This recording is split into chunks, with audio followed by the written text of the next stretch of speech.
Do you think that we need to separate the money and state? Yes, for sure. Do you think that we need a state? There's a difference between the state and a government. Inflation of the money drives people to be more short-term oriented. It also leads to limitless government overgrowth. Do you believe in the idea of God-given rights? This is something that the US Constitution is based on. The freedom of speech, the right to bear arms. The government didn't give them to me. If the CCP, which is the largest, most authoritarian, brutal regime in the history of the human race, can't even put a dent in the Bitcoin mining hash rate for more than a few months, what state in the world is going to stop this thing? How do we talk about the spectrum of money? What is the best and worst forms of it? Bitcoin does not have industrial use cases. Gold does, Bitcoin doesn't. What I would describe that as is that gold is an imperfect money. What the number 0 is to the language of mathematics, God is to natural language. It is the word for that which is beyond words. Is wealth the same thing as money?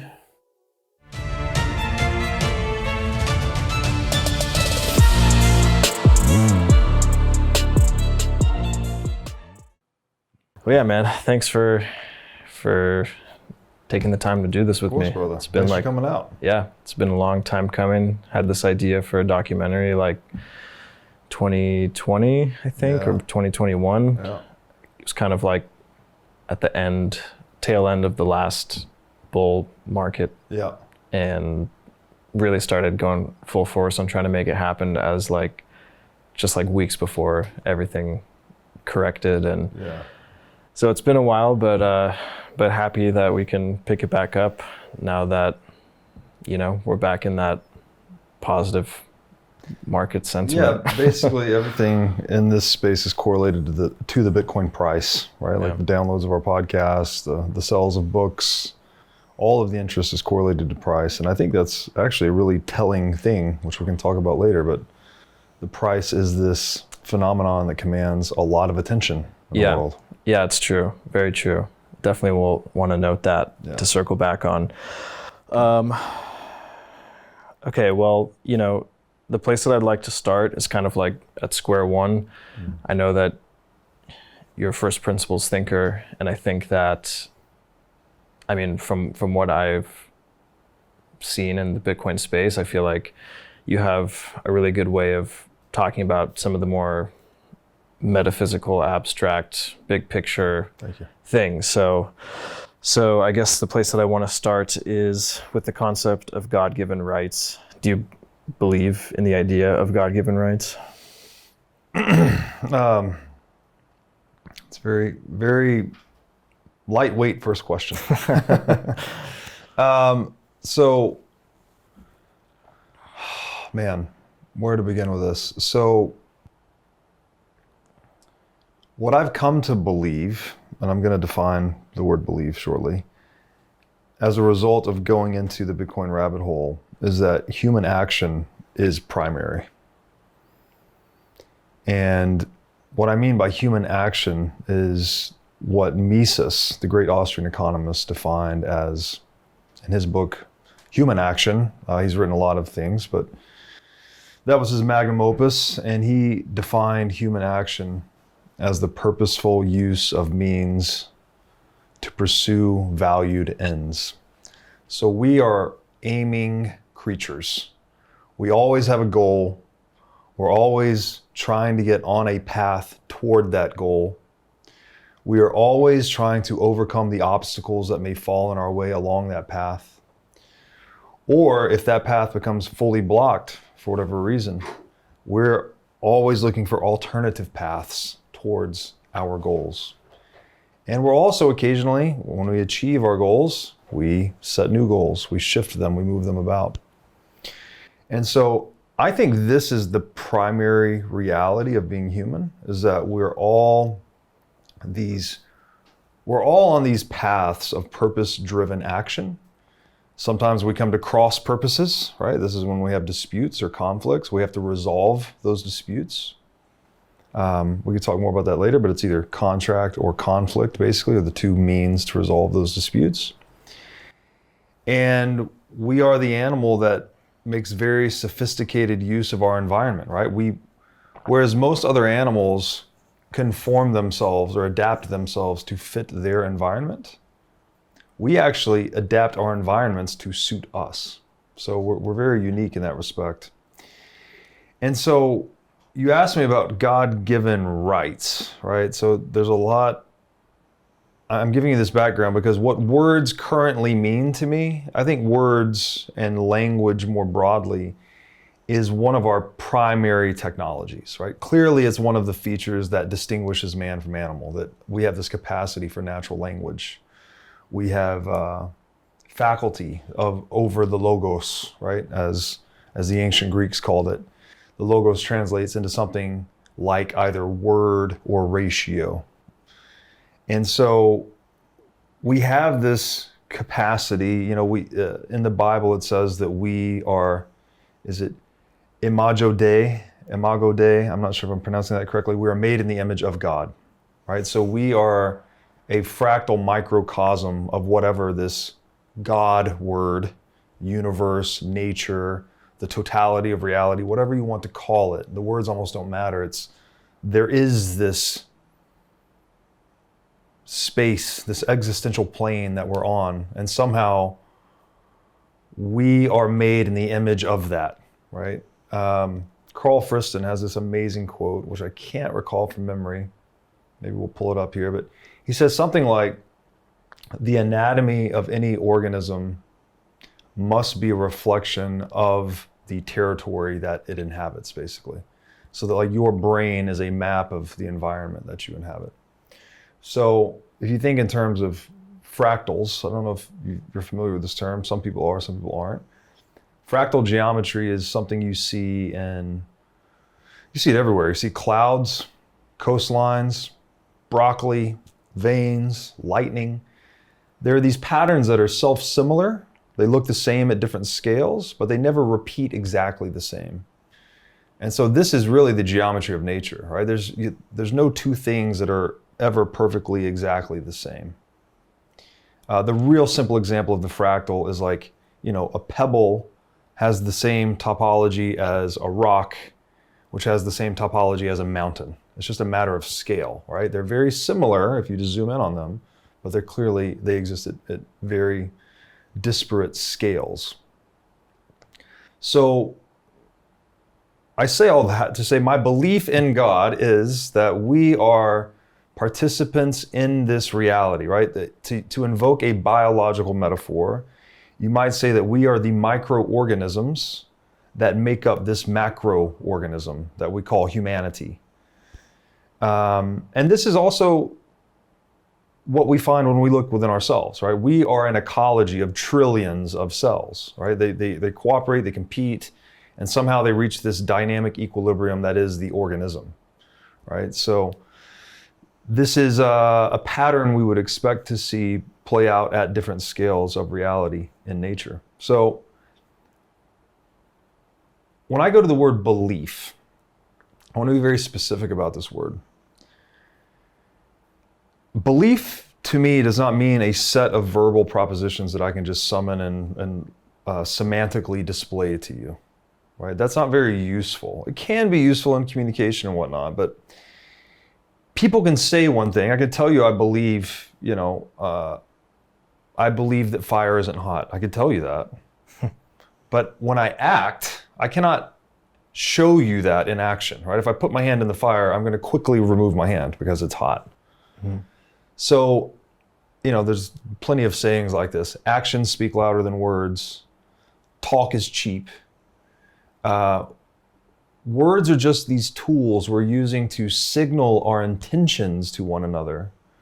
But our actual intentions are what our actual intentions, our true intentions, are what energize our actions. So we can falsify our intentions to others, and we often do this in competitive games, business, sport, warfare, right? It's all about deception, outmaneuvering, outthinking the enemy. So propositions, if it's just a set of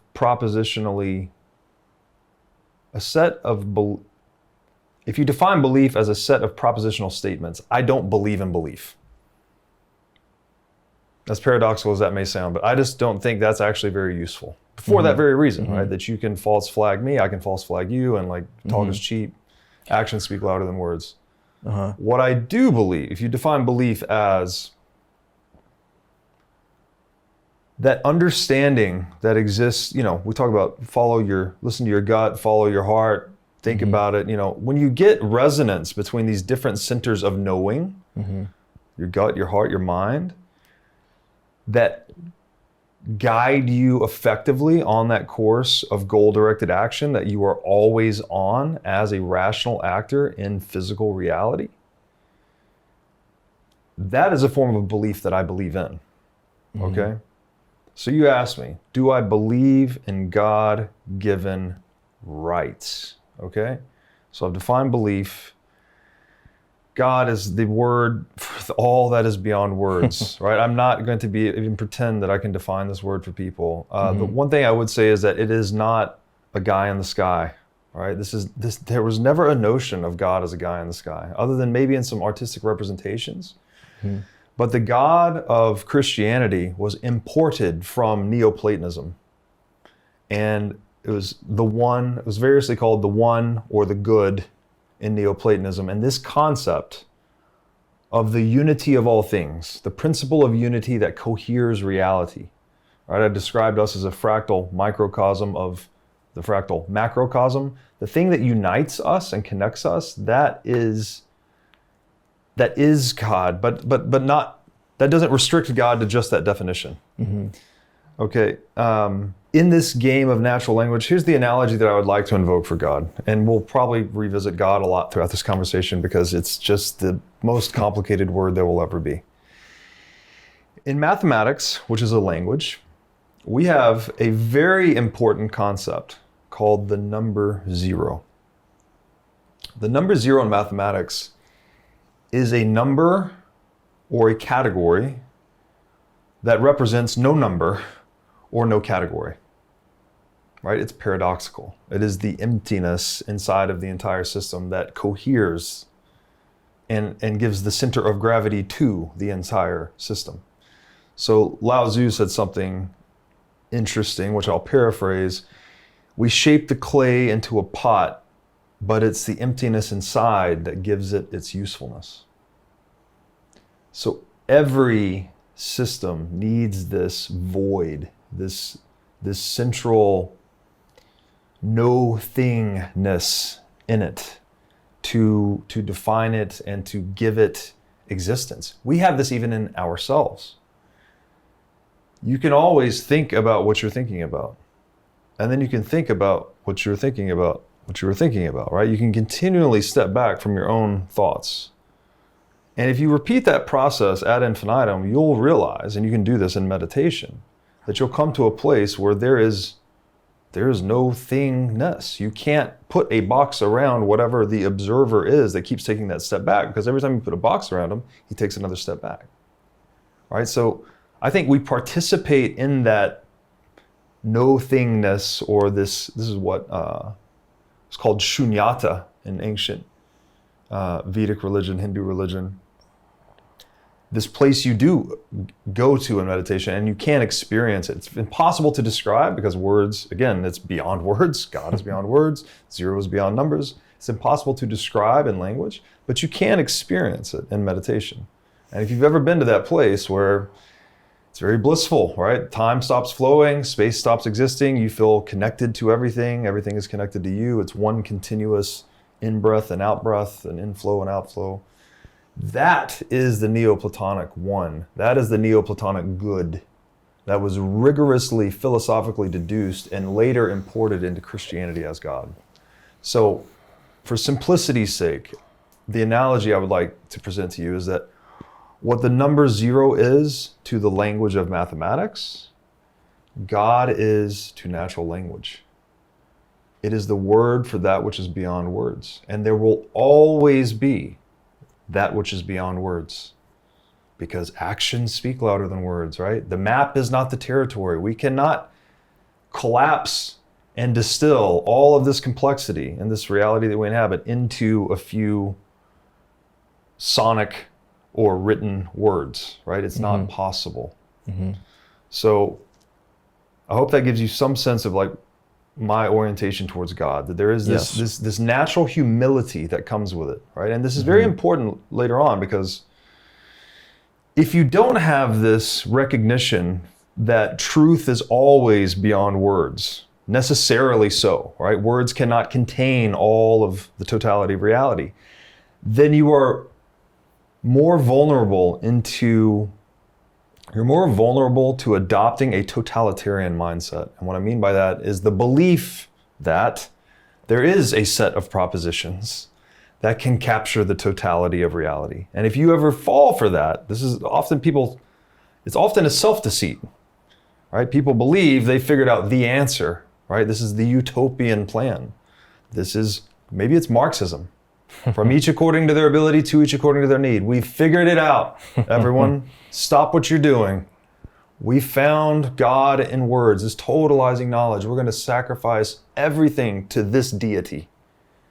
And what happens when we do that? Utter fucking atrocity, right? The lowest humanity has ever been is through that false idolization. The hubris. The hubris. Yeah. Yes. The lack of humility and the arrogance. And so, sorry for the long answer, but it's a very big question. So, do I believe in God-given natural rights?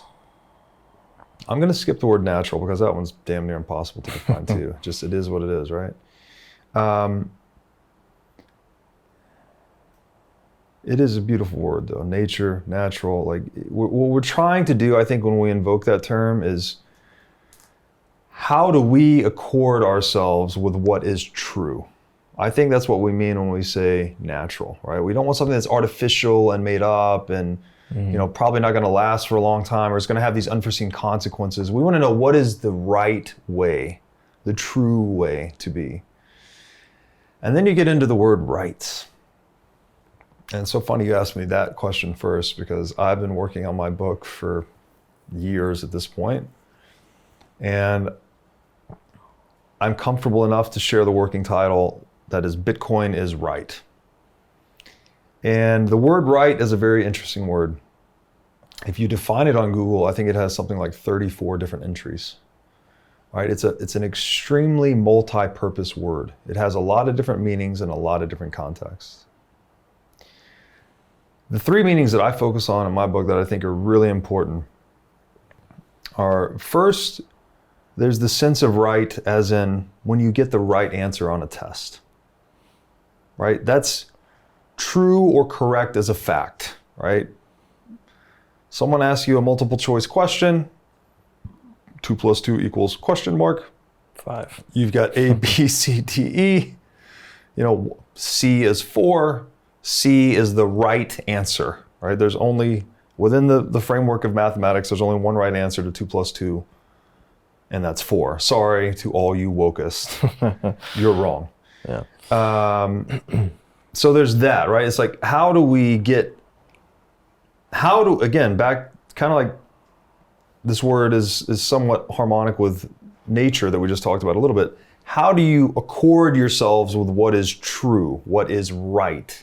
Right? There's that one sense, like informationally, what actually happened? What should we do about it? I'm sorry, not what should we do about it?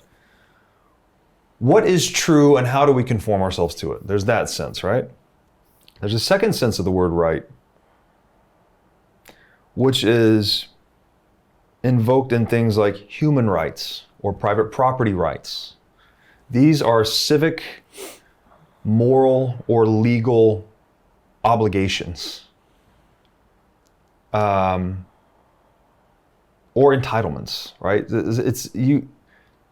Private property is one I talk about often on this show, right?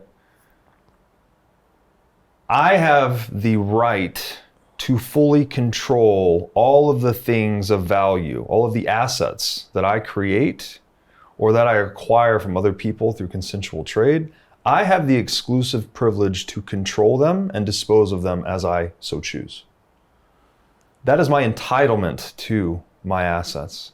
However, that entitlement comes with an inexorably associated responsibility. Not only is it a right, but it's also a responsibility. Because, for instance, if I own a car, and I don't change the oil in that car, if I'm not responsible for my vehicle, I don't take care of it responsibly, then I'm not going to be able to enjoy the rights to drive it for long, right? I have to take care of the things that I wish to enjoy, basically.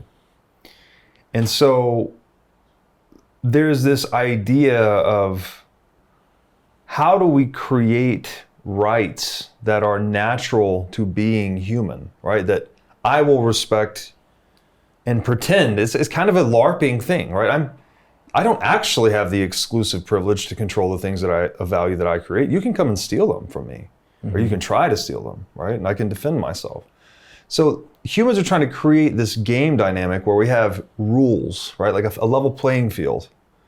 Here are the rules. We all abide by them. They don't actually exist in reality. Like, it's not gravity, but it's something that when we implement it, we get these very objective, like positive results, such as additional productivity, higher standards of living, greater productivity, prosperity, economic prosperity, all of these things. So that's the second sense of the word right. It's this entitlement, but also comes with certain responsibilities. You know, you're afforded the privileges to enjoy this thing, but you're also responsible for taking care of those things. And then there's the matter of like, how do we distribute those things? These, again, back to action, the means to the ends, the means and the ends, really. The things that enrich our lives and make our lives better and more enjoyable and allow us to push back the uncertainty of being alive. Then there's the third sense of the word right. And this one's really important. You know, I felt like I did the right thing back there. You know, there's this moral, ethical sense of, and again, probably this is a lot to do with listening to your heart or listening to your gut, typically. Like the mind will rationalize for whatever it wants, but usually your heart or your gut will tell you, did you do the right thing? This is a very ambiguous place, right? It's often very difficult to determine, quote unquote, objectively what the right thing was and what the wrong thing was. There is a philosopher that said, right and wrong don't exist, but thinking makes them so. You know, it's something that we're sort of assigning to the world.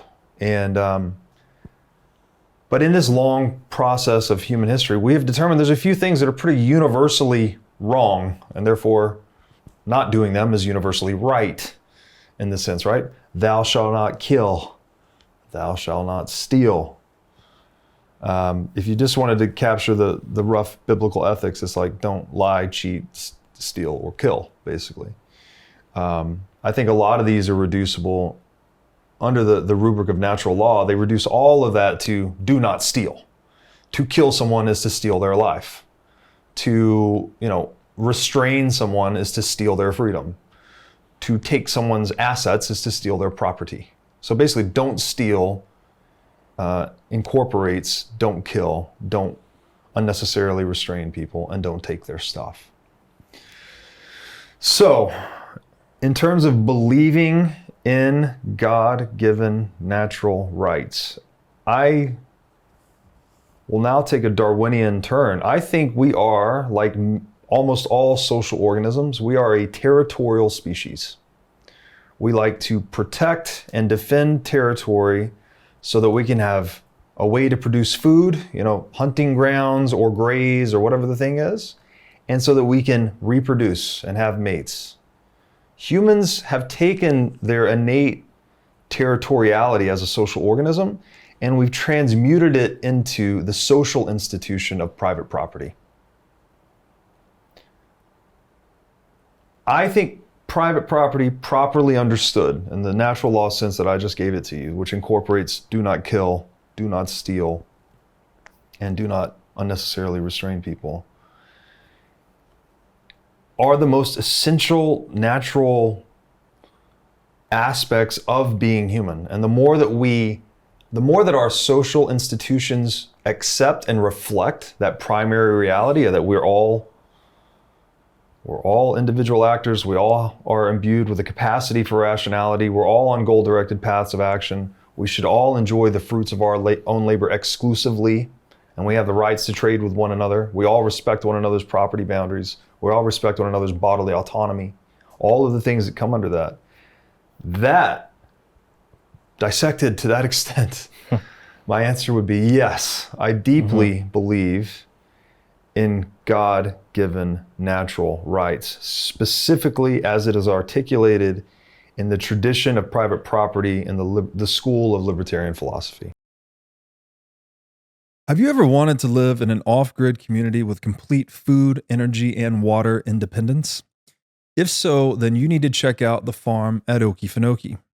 The farm is a pioneering community designed to foster longevity and well-being, eliminating elements that detract from these goals. At the farm, the convergence of nature, nutritious food, a supportive community, and the ethos of slowing down is unparalleled. Positioned at the gateway to the UNESCO World Heritage-nominated Okefenokee National Wildlife Refuge, the farm at Okefenokee stands as a testament to a lifestyle that truly nurtures health and happiness. Unlike conventional housing developments where a token communal garden may suffice, the farm itself is the community. Small, intimate microvillages seamlessly integrate into the fabric of a sprawling agricultural community. So if you're interested in joining this off-grid community, then go to okefarm.com today to learn more about becoming a member. Make sure to tell them that I sent you for a $21,000 discount on their custom cabin pricing. Again, go to okefarm.com to learn more about joining this revolutionary regenerative agriculture community. iCoin Technology has released a slick new hardware wallet. It looks like a mini iPhone with a high-res 3-inch touchscreen and camera on it. The device has no Wi-Fi, no cellular connection, and no GPS. It is an air-gapped hardware wallet which uses QR codes and a camera to communicate with the Bitcoin network. It has a built-in camera which is required for air-gap operation, and it has an optional Bluetooth compatibility. It's really a brand new user interface and user experience for a Bitcoin hardware wallet. iCoin makes self-custody accessible, easy to use, and non-intimidating. It even comes with an optional custom iCoin thermal printer so you can print out the private key and its associated QR code when you're setting up the wallet. This makes setup quick and simple. Also, it is easy to restore the wallet just by reading the seed phrase QR code with the wallet camera. And as we always talk about on this show, the only way you can truly own your Bitcoin is by having it in self-custody. So you need a device like the iCoin wallet to truly own your Bitcoin. So go to iCointechnology.com/breedlove today for 30% off the purchase of this sleek new hardware wallet. Again, that's iCointechnology.com/breedlove. So I want to go back to something that you said earlier on about the fractal, about how we can see, let's back to God, let's say the source of all things, just like that isness at the foundational level. We see a piece of it in ourselves, not the full thing, but like with our heart, with our mind, with our gut, we can sort of access a piece of that, right? So like the word, the ability to think, to create, to have this intention and act out upon it. That's something that we, at least on this planet so far, have found unique to ourselves as humans. Like that's sort of the barrier between our species and the rest, is this ability to conceive something, to act upon it, to have intentionality. So in a sense, it's almost like that piece of us that is close to God in that sense. It seems like what we define as God-given rights are sort of, it's like an acknowledgement of our ability to do those things, and the necessity to protect it in order to not impede upon the flourishing, Yes. the proliferation of flourishing Yes. across, So in that sense, like, dude, Yes. Yeah, No, that's well yeah. said. Yeah, Yeah. we're protecting, we're first of all discovering the principles that we have operated on for countless eons, right? There's a discovery process. We've observed how we have resolved disputes for over many, many, many generations. And then we extract and distill from those observations principles.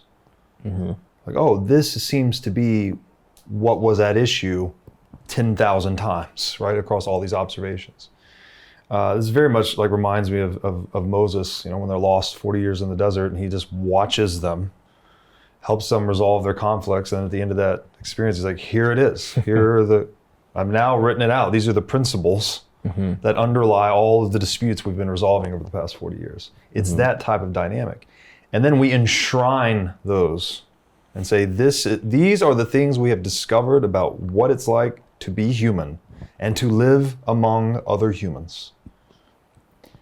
And we sacralize those, right? We make them sacred. They are, and again, when you said God-given, right? This is something that the U.S. Constitution is based on, right? That the freedom of speech, the right to bear arms, these things are not, the government didn't give them to you. These are sacrosanct, right? They cannot be touched. They cannot be, It's the things that we can already do, yes. yet The government, oftentimes people will try to take them away or Exactly. impede upon our ability to do them. exactly. Yeah. What the Constitution is intended to be is a list of an enumerated list of the things the government can never take away from us because they are intrinsic to being human. Right? Now, again, the right to bear arms, for instance, which means armaments. It doesn't just mean guns. It means whatever force-bearing technology of the time is available. That is in the U.S. Constitution because if one group of people is authorized to have the force-bearing technology, let's call it the power-projecting technology, in honor of Mr. Jason Lowry, and one group of humans is not authorized to have that, then you have an asymmetry that's going to be exploited, right? The group that can project power is going to use it to dominate the group that cannot project power in the same way or to the same degree.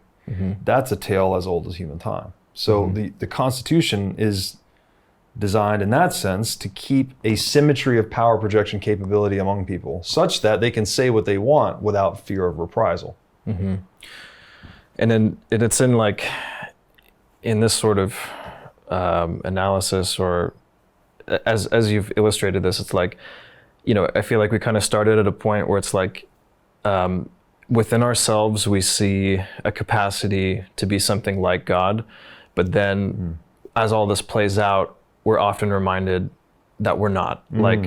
God would never take from someone else. Like, we have moments where we sort of feel identified with this divinity, and then just throughout the course of history, time and time again, we've constantly reaffirmed that man is not God. Yes. Like, we constantly Yes. are doing things. We slip back into this animal kingdom, That's right. primal. And that's this duality, I feel like, it's a thread that I want to weave through a lot of what we'll talk about with money and stuff like that. Yeah. So it's a good point. We're made in the image of God. We participate in this creative, divine spark, right? And perhaps with that, it's obviously an amazing gift, right? Again, we're at the top of the food chain. We can cooperate flexibly in large numbers through the use of natural language. We accumulate learnings across the generations in the way no animal does, so that we develop things like technology and culture and all of these other insulation layers between us and the entropy of nature. But the risk associated with that, perhaps, is that because we participate and we are made in the image of God, again, if you don't have this deep humility that God represents, right? Like the word for that which is beyond words, the fact that any stated proposition is necessarily provisional, can never be final. If you don't have that humility ingrained in you, you do have this risk of slipping into the totalitarian mindset that I described before, where you think you are God, right? And you've seen the Stalins and the Maos and et cetera. These guys think they're God. They're pretending or playing, trying to be God, right? And that creates very ungodly outcomes. Yeah. It's like as soon as you think that you are, you're not. Exactly. Pride precedes the fall. And that's very important to remember, right? That yes, we're participating in this thing, but we are not God.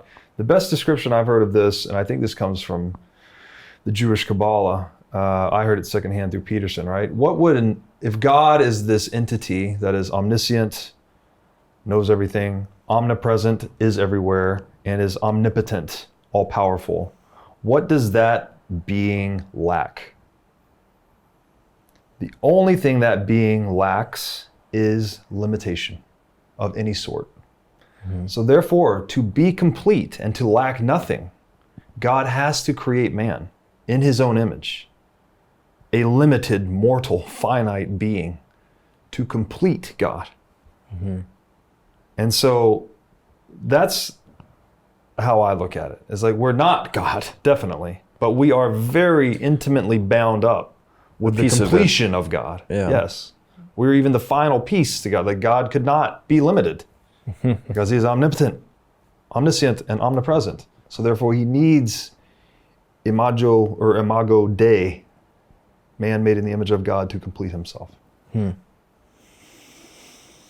Okay, so going back to man in our modern time. I mean, so I want to talk about money, but before I ask you what is money, maybe it's better to start at the relationship between like money and our natural rights. How does let's maybe moving on from like God-given rights or natural rights, just to sort of like that's, you know, I think we've established at least the foundation of the Constitution. It's the basis of like the modern Western civilization. So, you know, building off of that as like sort of the fabric of the world in which most of us hopefully like live and operate. Where do you, at what stage does money come into play in governing, you know, this social world of ours?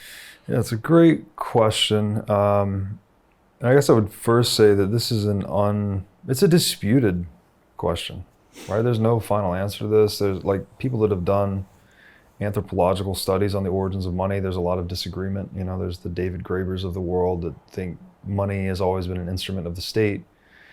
I disagree with Graeber. Then there's the Carl Mingers of the world that have written books like On the Origins of Money that said it's always an emergent economic phenomenon, that anywhere there is trade, and there's trade dating as far back as, you know, 2 million, I mean, I don't know exactly how far, but we stood up 2 million years ago, roughly, right? We became Homo erectus. And once we liberated our hands, well, we've been making tools and trading soon thereafter. And everywhere there has been trade, any trade network, money is simply the most liquid, marketable, or tradable asset in any trade network. So it's an emergent phenomenon, right? We've seen it. Everyone's seen a movie, right, where cigarettes are the currency in prison, right? I played massive multiplayer games growing up. There was money in the game that the game designers put in, but it wasn't useful for the players, so the players emerged their own currency. The game I played was Diablo 2. The Stone of Jordan ring was the emergent currency of that game. So I've seen it happen, right? I've seen things monetize. We've seen gold monetize over a long period of time, right? It's been 5,000 years. We've seen silver demonetize.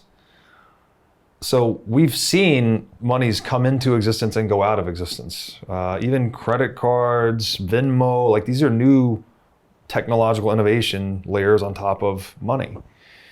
But your question is like, when does money become such a primary influence on people? I think is roughly what you're asking, right? Well, and also how does it enable, or how does it interact with things like property rights, Yes. with things like speech, Yes. you know? Yeah, so let's say for as long as humans have been trading, there's always an asset that's most widely accepted, right? And that asset is money, basically. It changes, can change over time, has changed over time. There have been places where seashells were money, places where glass beads were money, places where salt were money, places where women were money, places where cattle were money, places where monetary metals were money, places like today where, government paper is money. Or not even paper anymore, right? Most of it's digital at this point. So it has changed over time. Private property rights, which I touched on earlier, just this idea that people have a claim on the things of value that they justly acquire, right? Meaning that they either make it or trade to obtain it.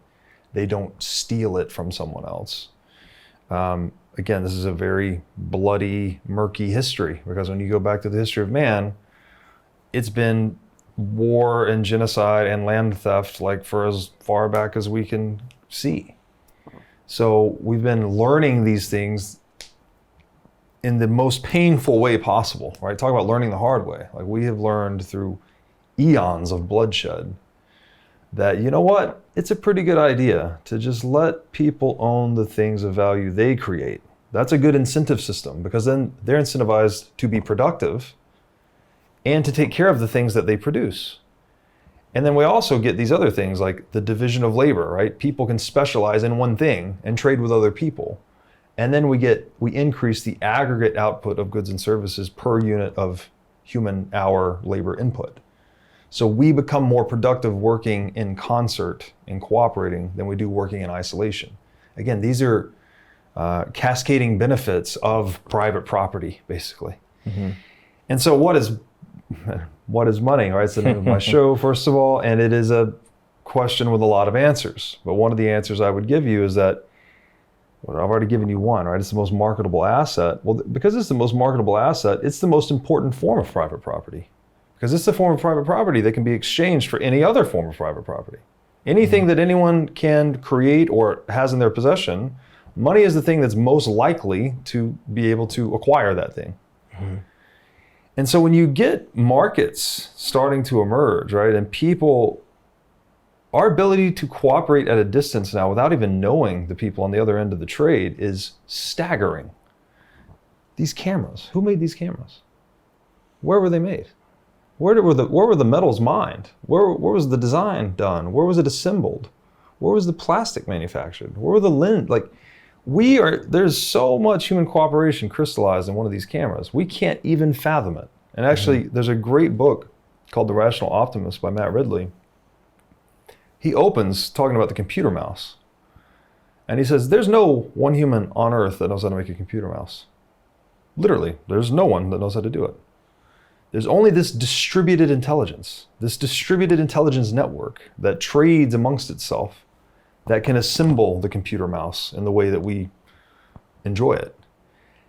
That trade network, the messaging system, the signaling system that coordinates all that distributed activity without the need for any of these actors to know each other personally, right? You tens of thousands, millions of people interacting harmoniously towards productive ends, not destructive ends, productive ends. This is facilitated through money, right? Money is the language of human action, or the language of value. And so its importance as an economic telecommunication system cannot be understated. It is as important, if not more important, than natural language. Right? Again, if we go back, talk is cheap. We have other sayings like, put your money where your mouth is. Why do we say that? We say that because money carries a lot of energy in it, right? If I say I'm interested in investing in your deal, you're like, okay, cool. If I send you $1 million in Bitcoin, or I send you 10 Bitcoin, or whatever the thing is, you're like, okay, now I see that you're now putting your skin in the game. You've put your money where your mouth is. Your actions speak louder than your words, and I'm going to take you a lot more seriously now. And if you're a good steward of capital, you're going to be a lot more responsible to that investor, right? You're going to be accountable to them. You're going to give them updates. You're going to tell them how the project is going. You're going to give them the good news and the bad news, and like, you've established a relationship. a commercial relationship. Okay, there's a whole network of those, right? And they're all interwoven with money. Money is this economic language or lifeblood that interconnects and coordinates human action towards the productive activities that the market wants, which is basically the mass of people, right? The people that want a problem solved. The market is that communal phenomenon that coordinates to solve those problems that people with means want solved. Mm-hmm. And so it's a very, like, it's a complex adaptive system. It's almost like, if we go back to the microorganism and the macroorganism, right? I am an individual human. But if you zoom in, there are trillions of microorganisms, right? That are all competing, collaborating, all kinds of stuff to make up the metabolic process that I am. But they're all cohered under one identity, right? Like there's one central principle guiding us, like myself, my identity. I decide what I eat. I decide if I exercise. I decide where I go, who I talk to. Like I am in charge of this ecology that I am. I think money is, and it is blood, right? That circulates between all of these different organs and cells and like the blood is what interconnects, and it's the heart that's generating the vortex that distributes the blood. I think money is something like the lifeblood of the global economic organism, right? It's what the information's flowing through it, the vitality's flowing through it, the signaling, the preferences of individuals are flowing through it. If I sell a house, then I'm signaling to the market, you don't need to build any more houses like this in this area, because I'm selling it. I'm telling it, we don't need any more. If I buy that same house, I'm telling the market to make more houses like that in this area. So it's this subtle, like, push and pull, the signaling mechanism back and forth that coordinates the whole global macroorganism that is the global economy. And none of that's possible without the lifeblood that is money. Yeah, it's like what binds together like the human superorganism. Yeah, exactly. Yeah, through markets. A neurotransmitter of the global hive mind. Yeah, and it's blood, it's information. Yeah. It's a telecommunication system. Like we draw on all these analogies, but like really,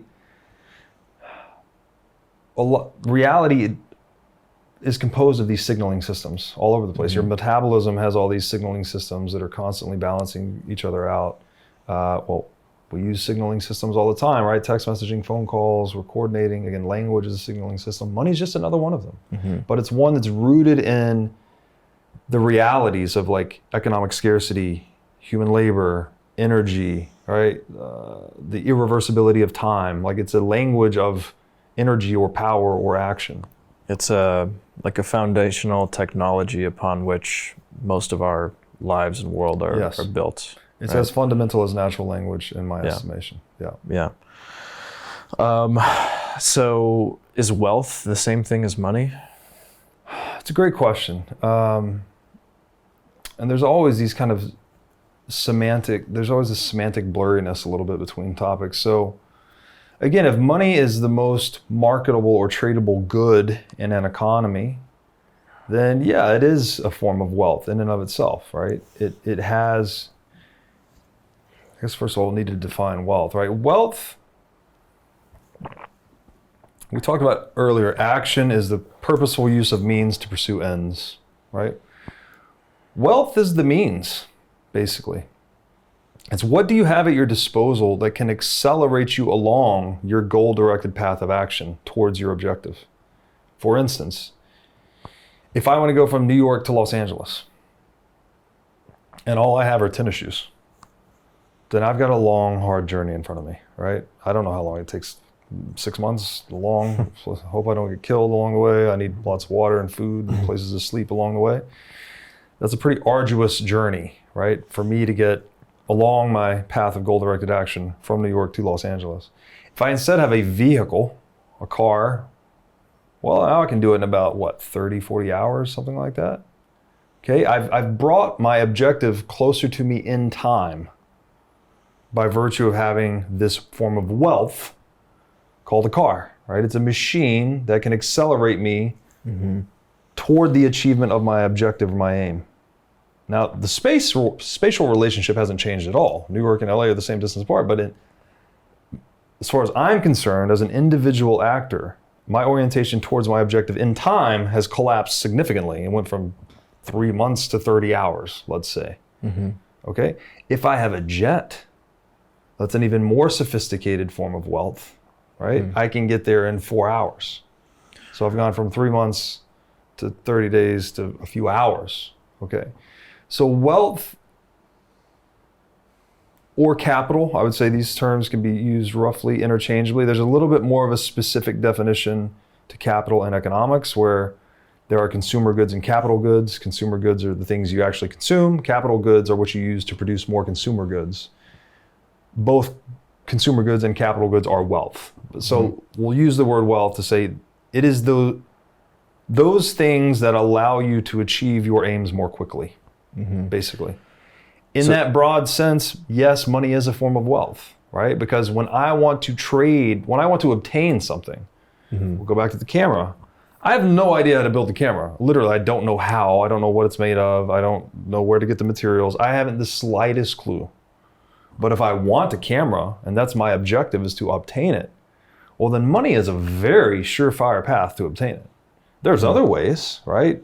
Maybe I could go work in a camera shop and eventually they would pay me the camera that I wanted or something like that. But a very short path in time to get that camera is to just have the whatever $1,000 that camera costs and go buy it.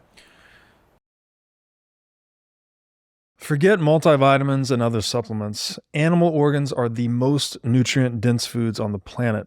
You can get 100 times more nutrients from organs than you can from muscle meats. But the problem with eating organs is that they are difficult to find in stores, they are difficult to prepare, and even when they are prepared well, they often don't taste great. Thankfully, Heart and Soil Supplements has made consuming organ meats so much easier by providing powderized organs in capsule form. Organ meats include everything your body needs to thrive: vitamins, minerals, peptides, proteins, and growth factors. This is why organ meats were the most prized foods for our ancestors.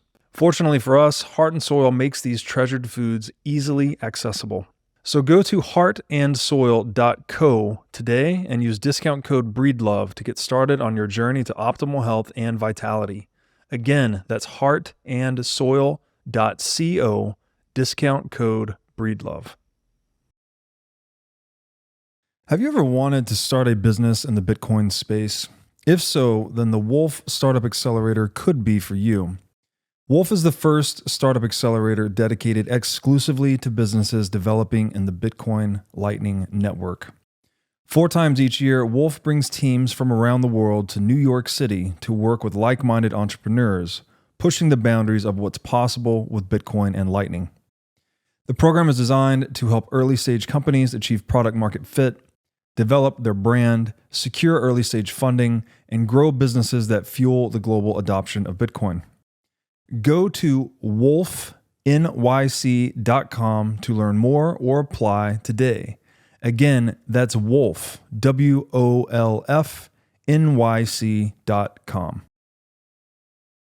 Okay, so in this example that you used with the shoes, the car, the jet, you sort of defined through that wealth as it extends beyond money. It's things that afford you the ability to Achieve your goals, yeah, better, faster, cheaper.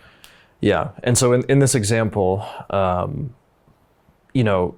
not only does the car and the jet and the shoes, they have varying degrees of time associated with the method of transport and also comfort, right? And they also afford you the ability to do more, let's say, because they get the job done quicker. Yeah, more freedom. More freedom. So I guess what ends then are the means that wealth, or like wealth is the mean to what ends? Like what would we call the ends that the wealth ends are serves? always the aims, But right? So what? So but do we have? Do you think that there's like a common end throughout like all human action? Like, are we all trying to achieve the similar ends? Yeah, same you know, group of that's a ends? great question, and it's occurring to me right now that Mises has written about that, but I don't recall exactly what he wrote. So I'd first of all say check him out on that. In general, though, I think most people prefer to be alive rather than dead. They prefer to be fed rather than starved. They prefer to be sheltered rather than out exposed to the elements.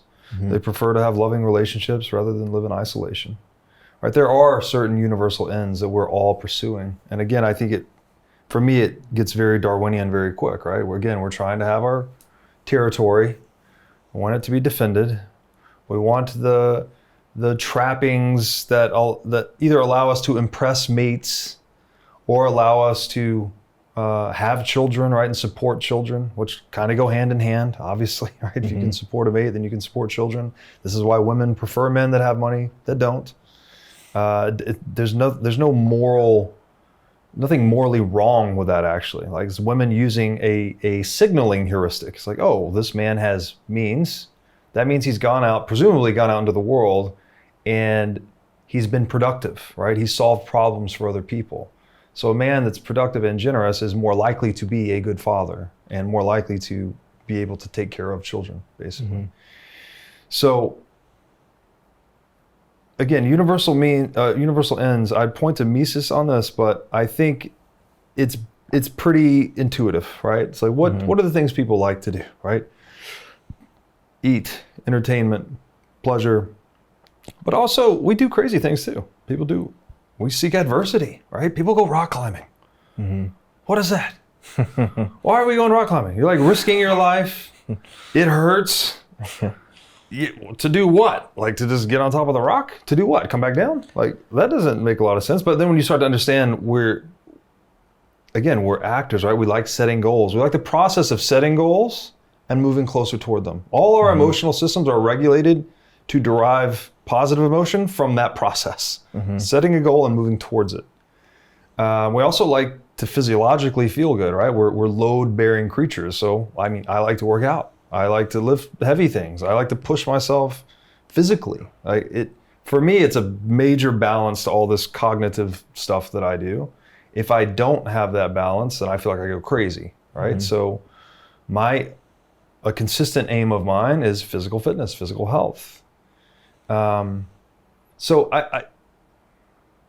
again, universal, it's like, water, oxygen, reproduction, love, like there's some very fundamental ones, but then they also get non-universal, right? Some people like to rock climb, some people like to lift weights, some people like to kayak.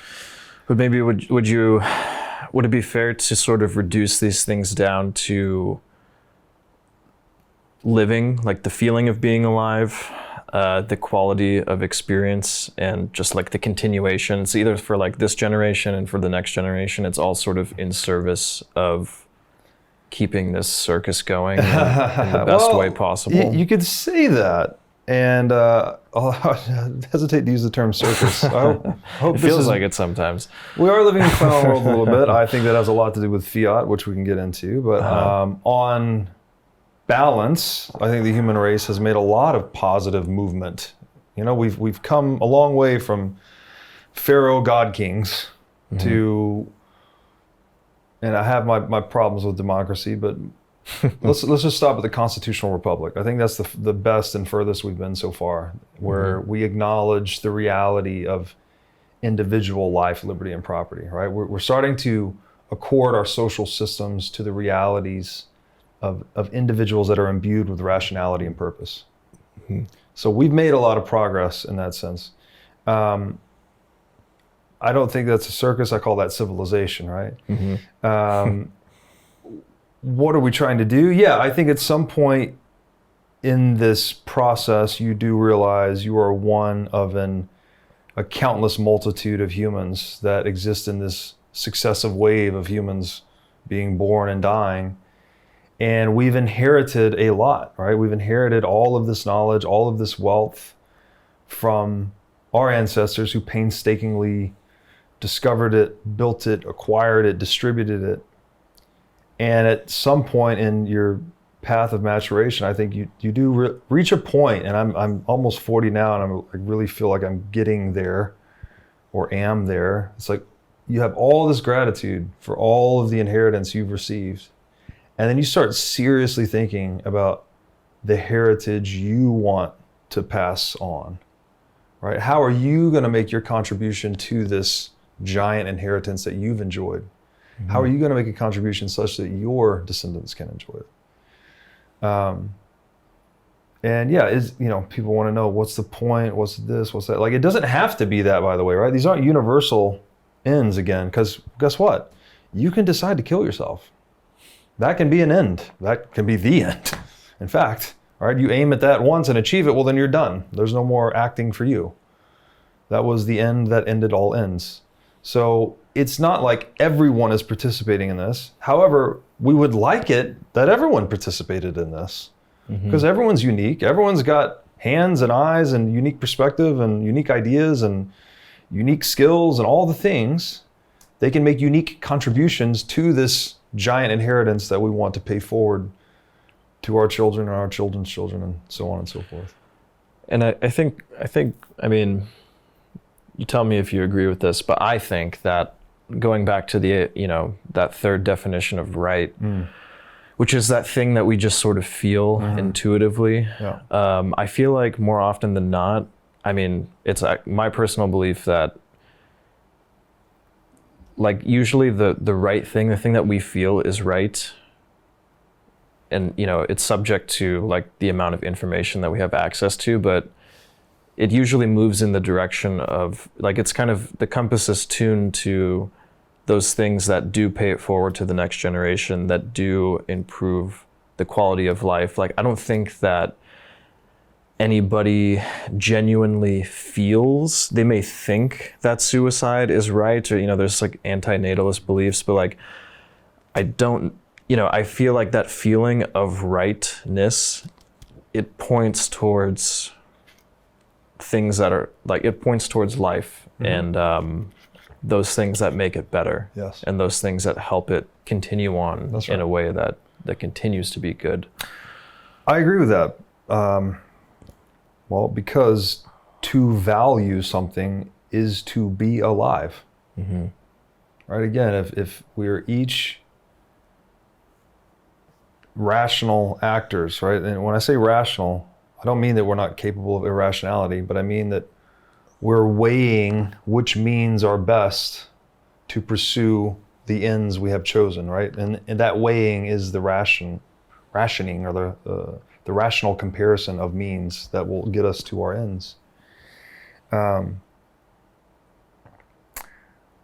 To value, right? To choose your end and be that goal-oriented aiming creature is to be alive as a human, basically. And again, I don't want to restrict, there's a lot of people that would say, well, animals do that too, and they do, right? They do to some extent. You'll see a squirrel bury a nut, and then he'll come back in the winter and dig it up and eat it, right? Like, he obviously was thinking about the future, and he had a purpose to bury the nut and do it. So it's not black or white, right? I think there's gradations. And we do, again, perhaps animals too are made in a certain image of God as well. Like, we're at a higher frequency perhaps, or we're closer to that divine spark. We have a greater command over that faculty that shows up in things like natural language and mathematics and knowledge in general.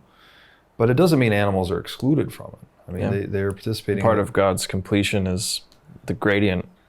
Yeah, sure. Yeah. And there's all of these sort of sublime paradoxical aspects of reality, and one of the most daunting is that life feeds on life, right? There is nowhere that life exists that doesn't feed on another form of life. It literally doesn't exist. So again, we have to accept these things about ourselves. It doesn't mean that I'm like, I like to eat beef.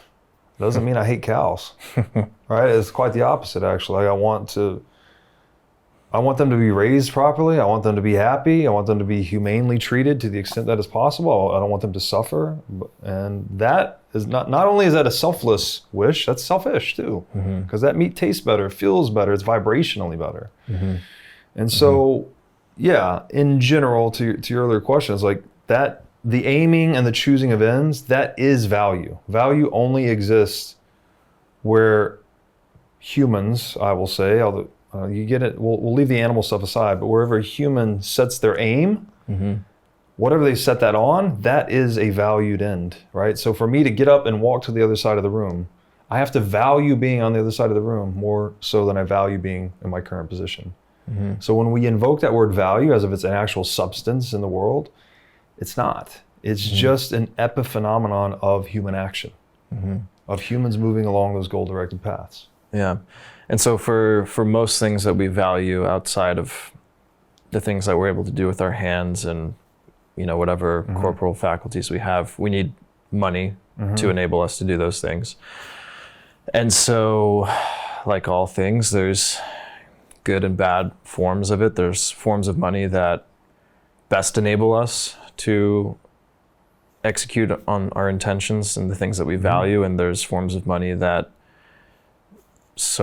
go so far as to get in the way or hinder us in that pursuit. So how do we talk about the spectrum of money? What is the best and worst forms of it? Yeah, well, and what makes them so?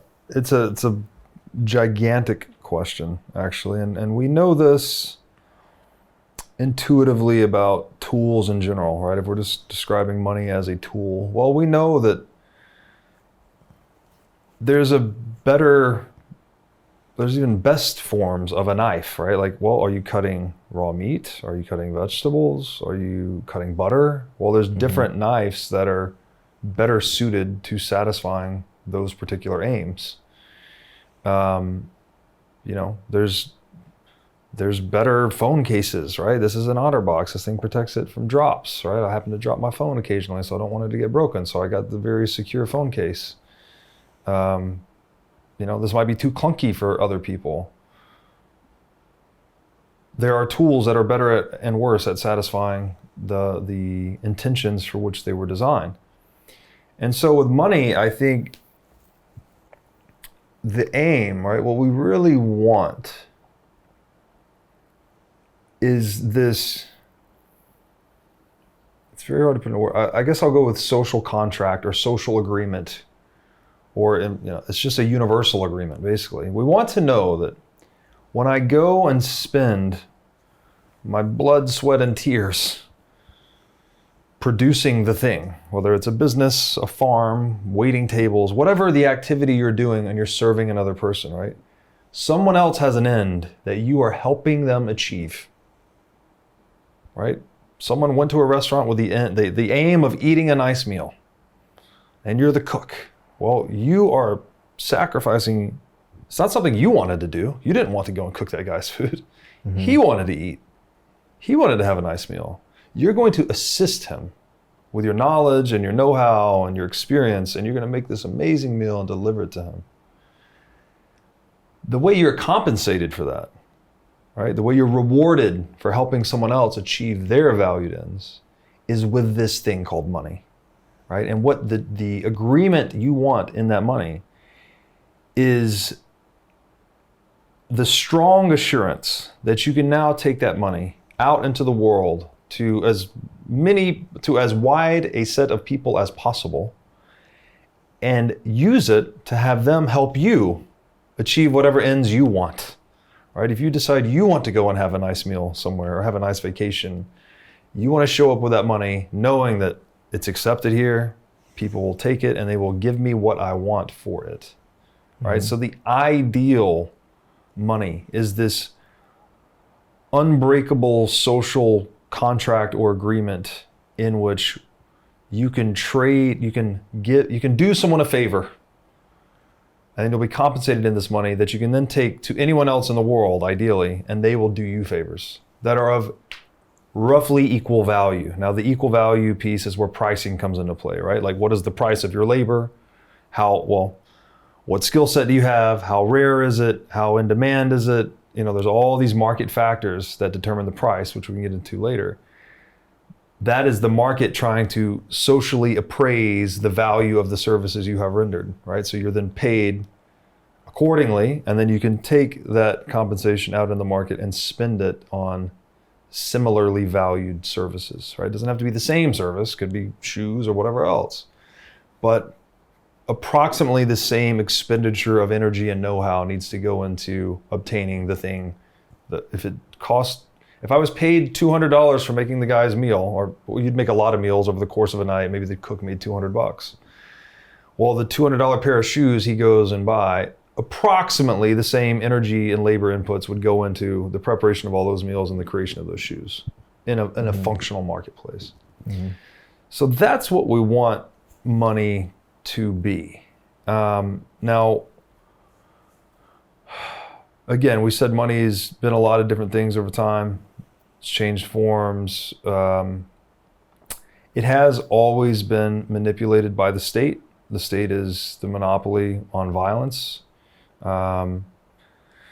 It typically, almost always has arrogated itself the privilege to control money, because instead of using hard power to control people, money is much more of a soft or a persuasive power. So if you can commandeer money and you can monopolize it and control it, then you can control people with less effort, right? It's easier to manipulate and control the money to get people to do what you want them to do, rather than, going door to door with guns in hand kind of thing. So to maintain that agreement, right, where you want the labor that you've expended to acquire the money to approximately reflect the labor you will obtain when you spend the money, we want an ideal money would be one whose supply does not change over time, basically. Because if its supply changes, then the goods and services to which that money lays claim is diluted. This is getting into the concept of inflation, which is still widely misunderstood. I saw Thomas Massey, who's in the US Senate, House, I'm not sure, give the very simple example. It's like, look, here's a glass of beer, right? This beer is your purchasing power and your money. Okay, this is inflation, and he pours water into the beer, and it dilutes the beer, right? Mm-hmm. You've got more liquid, but you've got the same amount of beer. So you have more nominal money, but the purchasing power is the same. So each unit of money buys you less. Mm-hmm. That's what happens when you expand the supply of money. So over time, humans have gravitated towards monies whose supplies expand the least, or whose supplies expand the most slowly. Mm-hmm. That's what gold was prior to Bitcoin. Is prior to Bitcoin. It's the monetary metal whose supply increased the most slowly and predictably over time. So if you store purchasing power in it, you had the highest degree of assurance that the labor you expended to acquire it would be roughly equal to the labor you would obtain when you spent it. Mm-hmm. And so another way of saying that is gold is the most inflation-resistant money historically, right? It's the thing that no one knows how to counterfeit or print. So therefore, it's really good at holding purchasing power across time. Mm-hmm. It's a really good savings technology. Mm-hmm. There's a problem with gold, though. Okay, gold's been money for 5,000 years. Again, still a very important asset. The limitation of gold, let me back up actually to give you another useful definition of money. Money is a device for moving purchasing power across space and time. Okay, purchasing power, again, being the favors, right? The favors we were talking about, the guy eating, the guy wanting the shoes. Energy, output, labor productivity. Energy, basically. Yeah, like how do I move this labor energy of me cooking into the labor energy of this guy making my shoes? How do I transmit that, basically? Mm-hmm. How do I go and make these people food and buy shoes from this guy, right? So money is a device for moving favors or purchasing power across both space and time. As I said, gold is really good at holding purchasing power across time because its supply is difficult to change. Mm-hmm. So you can't dilute it, like I was describing with the beer. It's difficult to dilute. It dilutes very slowly. Mm-hmm. The problem with gold is that it's physical. It doesn't move across space very easily. There are significant costs with securing gold, transporting it, safeguarding it, right? If you're putting all your gold in a wagon and someone commandeers it, well, then you're shit out of luck, right? So there's a lot of expense and difficulty and complexity related to the movement of gold across space. So human beings innovated around the shortcoming of gold by basically centralizing the custody, put all the gold in one vault. These used to be private operations, actually, they're just money warehousing operations. And these money warehouses would then issue a warehouse receipt for the gold that customers deposit with them. And this warehouse receipt is basically a paper IOU that says, I, the depositor that deposited the gold, am owed 1 ounce or 100 ounces or whatever the amount of gold from the warehouse operator. Now, if we all trust the warehouse, we can trade these sheets of paper as if they are as good as gold. I've now reduced the risk and complexity and the need to say, like, the paper is easier to protect, right, than these giant, heavy quantities of gold. It gets even better when you abstract these paper certificates into electronic form, right? Then you can just sort of beam it around the world with telecommunications. The problem always, though, is that you need to trust the custodian that the amount of gold that they have on deposit is equal to the amount of paper they have in circulation. And this is the trust that's been repeatedly violated, that's led us from a gold-backed currency standard to the fiat currency standard, where it's backed by nothing, right? There's always been this fractional reserve period where they start producing more paper claims than their assets, gold assets, can justify, right? Because you're printing money at this point. You're creating new claims on gold for which there is no underlying gold. And now if I can loan that to someone at interest, right? That's free money. That's me printing money. Or I can just spend it directly. Sometimes governments just print money, right? They just spend it directly. Then I'm engaging in the fraud that is fractional reserve banking. And that fraud tends to get more severe over time. The reserve gets more and more fractional, right? Like maybe you only had 10% more paper in circulation than gold reserves to begin. But then as you start continuing the scheme, it goes to 80%, 70%, all the way down to 0%, which is fiat currency. So the way I like to describe this is like, because there's a technical shortcoming in gold and that it does not adequately fulfill the function of money in enabling the transmission of purchasing power across space, right? It's heavy and it's cumbersome to transmit across space. There was an economic advantage to be gained by abstracting gold into a paper currency or an electronic currency. It made it much more portable. And this allows people to trade with much higher frequency, much longer distances in a much safer, cheaper way. But it introduces the counterparty risk of the custodian, right? You have to now trust the custodian of the gold to tell the truth. And even if the custodian tells the truth, and they're saintly operators, you still have the risk of the local government coming to the local bank and saying, you know what, that's some nice gold you got there, why don't you give that to us? Yeah. And so in this attempt to create a better money, right? We had gold that was really good at conserving purchasing power across time, but not good for moving it across space. We innovate and introduce the gold-backed currency, which augments gold such that now a gold-backed currency is a good money for moving purchasing power across both time, because it's gold-backed, and space, because it's paper or it's electronic. Right? It's a currency, it's a current, it can flow, right? That's very important. But we introduce this counterparty risk of needing to trust the warehouse operator or the local government not to violate the trust that was placed in them. And that is the trust that Satoshi Nakamoto wrote about in the Bitcoin white paper that's been violated repeatedly. It is one of the defining features of human history that trust is always broken. And so I'll just introduce Bitcoin here in this context since we're here.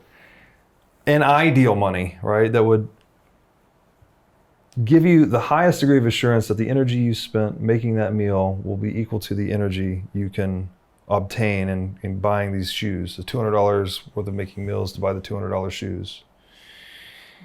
And that you could do that anywhere. You could take that with you anywhere in the world and do that, right? An ideal money would be one that is fixed in supply.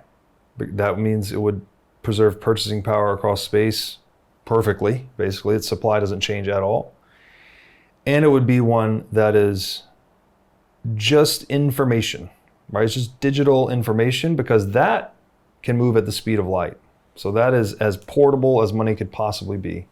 So if we had a non-physical, informational or digital money that had a perfectly fixed supply, this would be the ideal money, because it would optimize for the preservation and transmission of purchasing power across both time and space. Mm-hmm. So to sum it all up, gold is great for moving purchasing power across time, but not space, because it's heavy. Mm-hmm. Currency, which is the abstraction layer on top of gold, great for moving purchasing power across space, because it's just paper or it's an electronic representation. It's a currency, it flows, but not time, because we've never been able to trust the custodian not to overissue the currency and thus dilute the currency and diminish its purchasing power over time. So that's the trap we've been in. Yeah. And then what is Bitcoin? Bitcoin is a fixed supply money that is digital in nature. It's just informational. To hold Bitcoin is to keep a secret, basically. And you can transmit it at the speed of light because it's just information. So Bitcoin is the only money in human history that's optimized to move purchasing power across both space and time. It's as if gold and the internet had a baby, and its name is Bitcoin. Mm-hmm. Would you rather have 1 Bitcoin today or 2 Bitcoin a few years from now? Bitcoin mining is a tried and true strategy for accumulating Bitcoin. Over a 2 to 4 year time frame, successful miners have consistently accumulated more Bitcoin than they otherwise would with a traditional dollar cost average strategy. Blockware's mining as a service enables you to start mining Bitcoin from your laptop. Blockware handles everything from securing the miners to sourcing low-cost power to configuring the mining pool. They do it all. Plus, with Blockware's one-of-a-kind mining marketplace, you can buy and sell live Bitcoin miners with just a few strokes of the keyboard. In this marketplace, buyers get to purchase live machines at vetted facilities, enabling them to mine with zero lead time. And sellers get the opportunity to liquidate their machines and hosting contracts at will. This means you can mine Bitcoin with zero long-term commitment and high liquidity on your mining rigs. Blockware will even cover your miner's energy bill for the first week of each of your mining rigs when you sign up at mining.blockwaresolutions.com/breedlove. Again, that's 1 free week of Bitcoin mining at mining.blockwaresolutions.com/breedlove. Bitcoin custody is evolving. Both self-custody and single third-party custody come with significant risk and trade-offs. OnRamp is pioneering a new standard, multi-institution custody, which eliminates single points of failure, adding fault tolerance and redundancy to your setup. OnRamp secures your Bitcoin in a segregated cold storage multi-key vault guarded by 3 independent institutional-grade custodians, none of which have unilateral control over your keys. Your funds are fully auditable on-chain, cannot be rehypothecated, and can only move or be withdrawn at your explicit direction. Multi-institution custody removes the technical, mental, and physical burdens of private key management, providing unparalleled peace of mind for you and your loved ones. Bitcoin is money, and as the price continues to appreciate, OnRamp helps you seamlessly tap into financial services like trading, inheritance, insurance, loans, IRAs, and more, all without compromising on security or accessibility. Schedule a consultation with the OnRamp team to learn more at onrampbitcoin.com/breedlove. Again, that's onrampbitcoin.com/breedlove. Yeah, so I want to just sort of cauterize the flow of ideas. Like, it seems like, tell me if you agree or disagree, that the base utility of money is it's a technology that enables Interdependence. and it's also it's instrumental in preserving our ability to express our God-given rights. Like it enables our expression of personal property. Yeah. It enables our expression of our preferences, creativity. Too. Yeah. Yeah. Also creativity. Yes. If you want to build a business or build the home of your dreams or whatever your heart's desire, right? Yeah. Money is obviously instrumental in that because it allows you to tap into the specialization of all other market actors, right? That whole division of labor where people have been learning and doing things for generations. You can tap into that and gain the benefit of their expertise or their knowledge or their labor through money.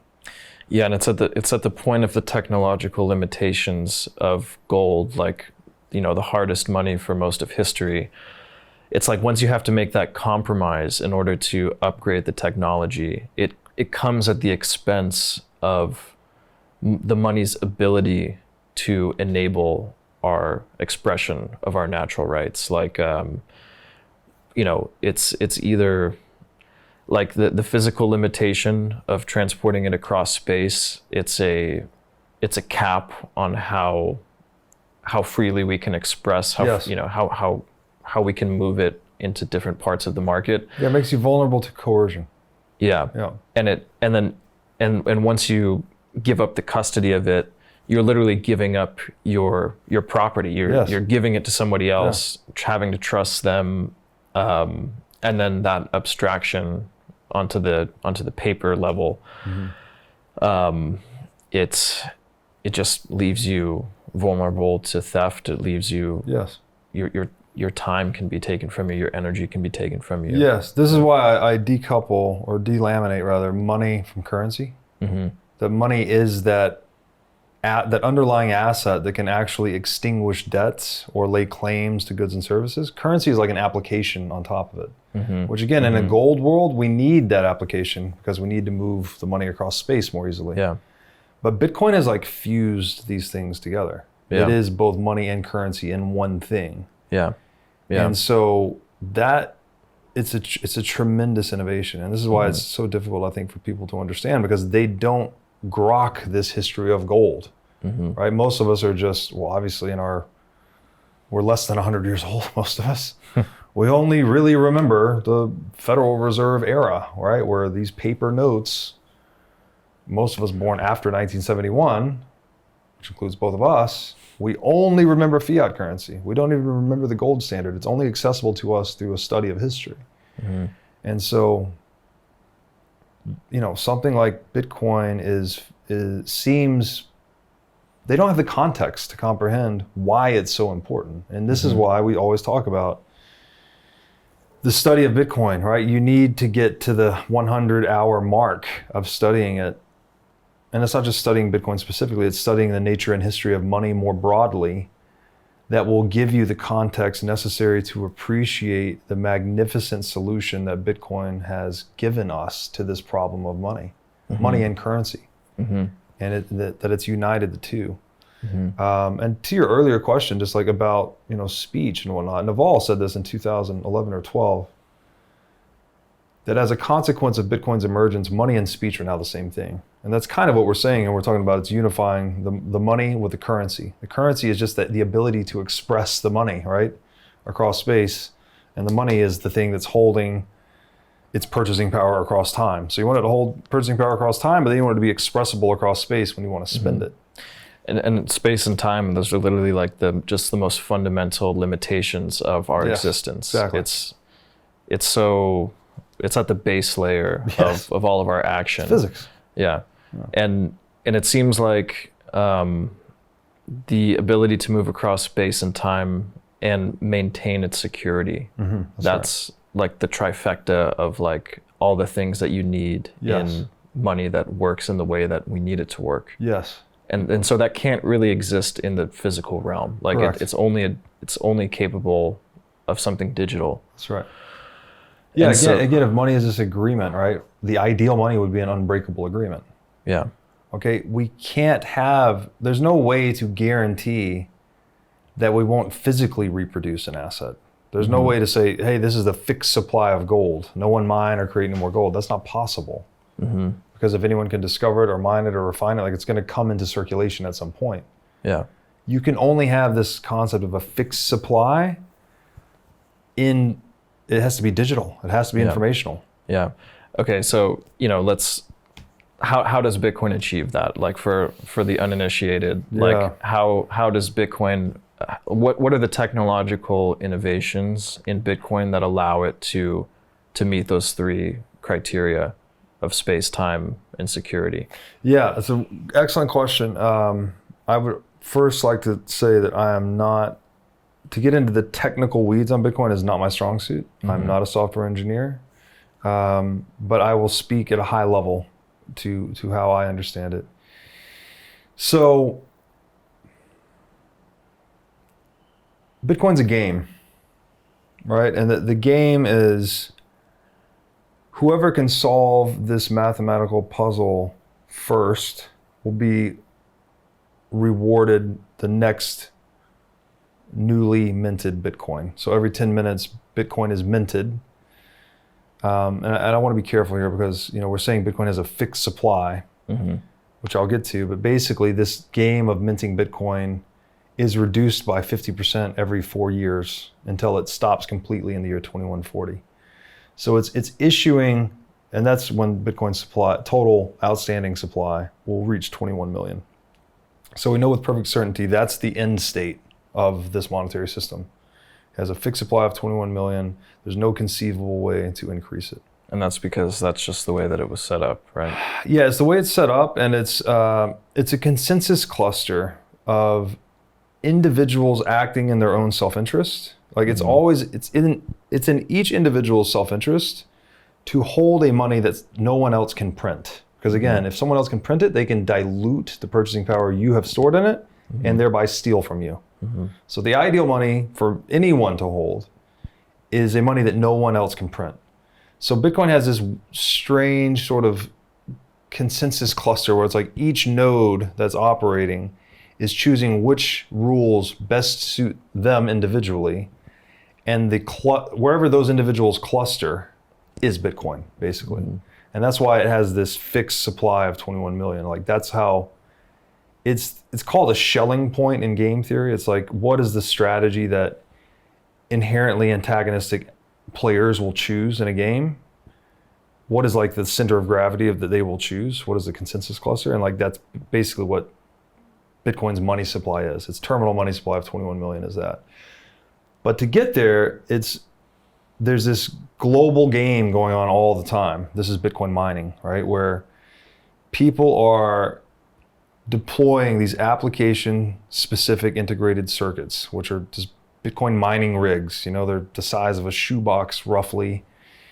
You plug this thing into electricity, and it just generates guesses. It's guessing at what the solution to the current mathematical problem is.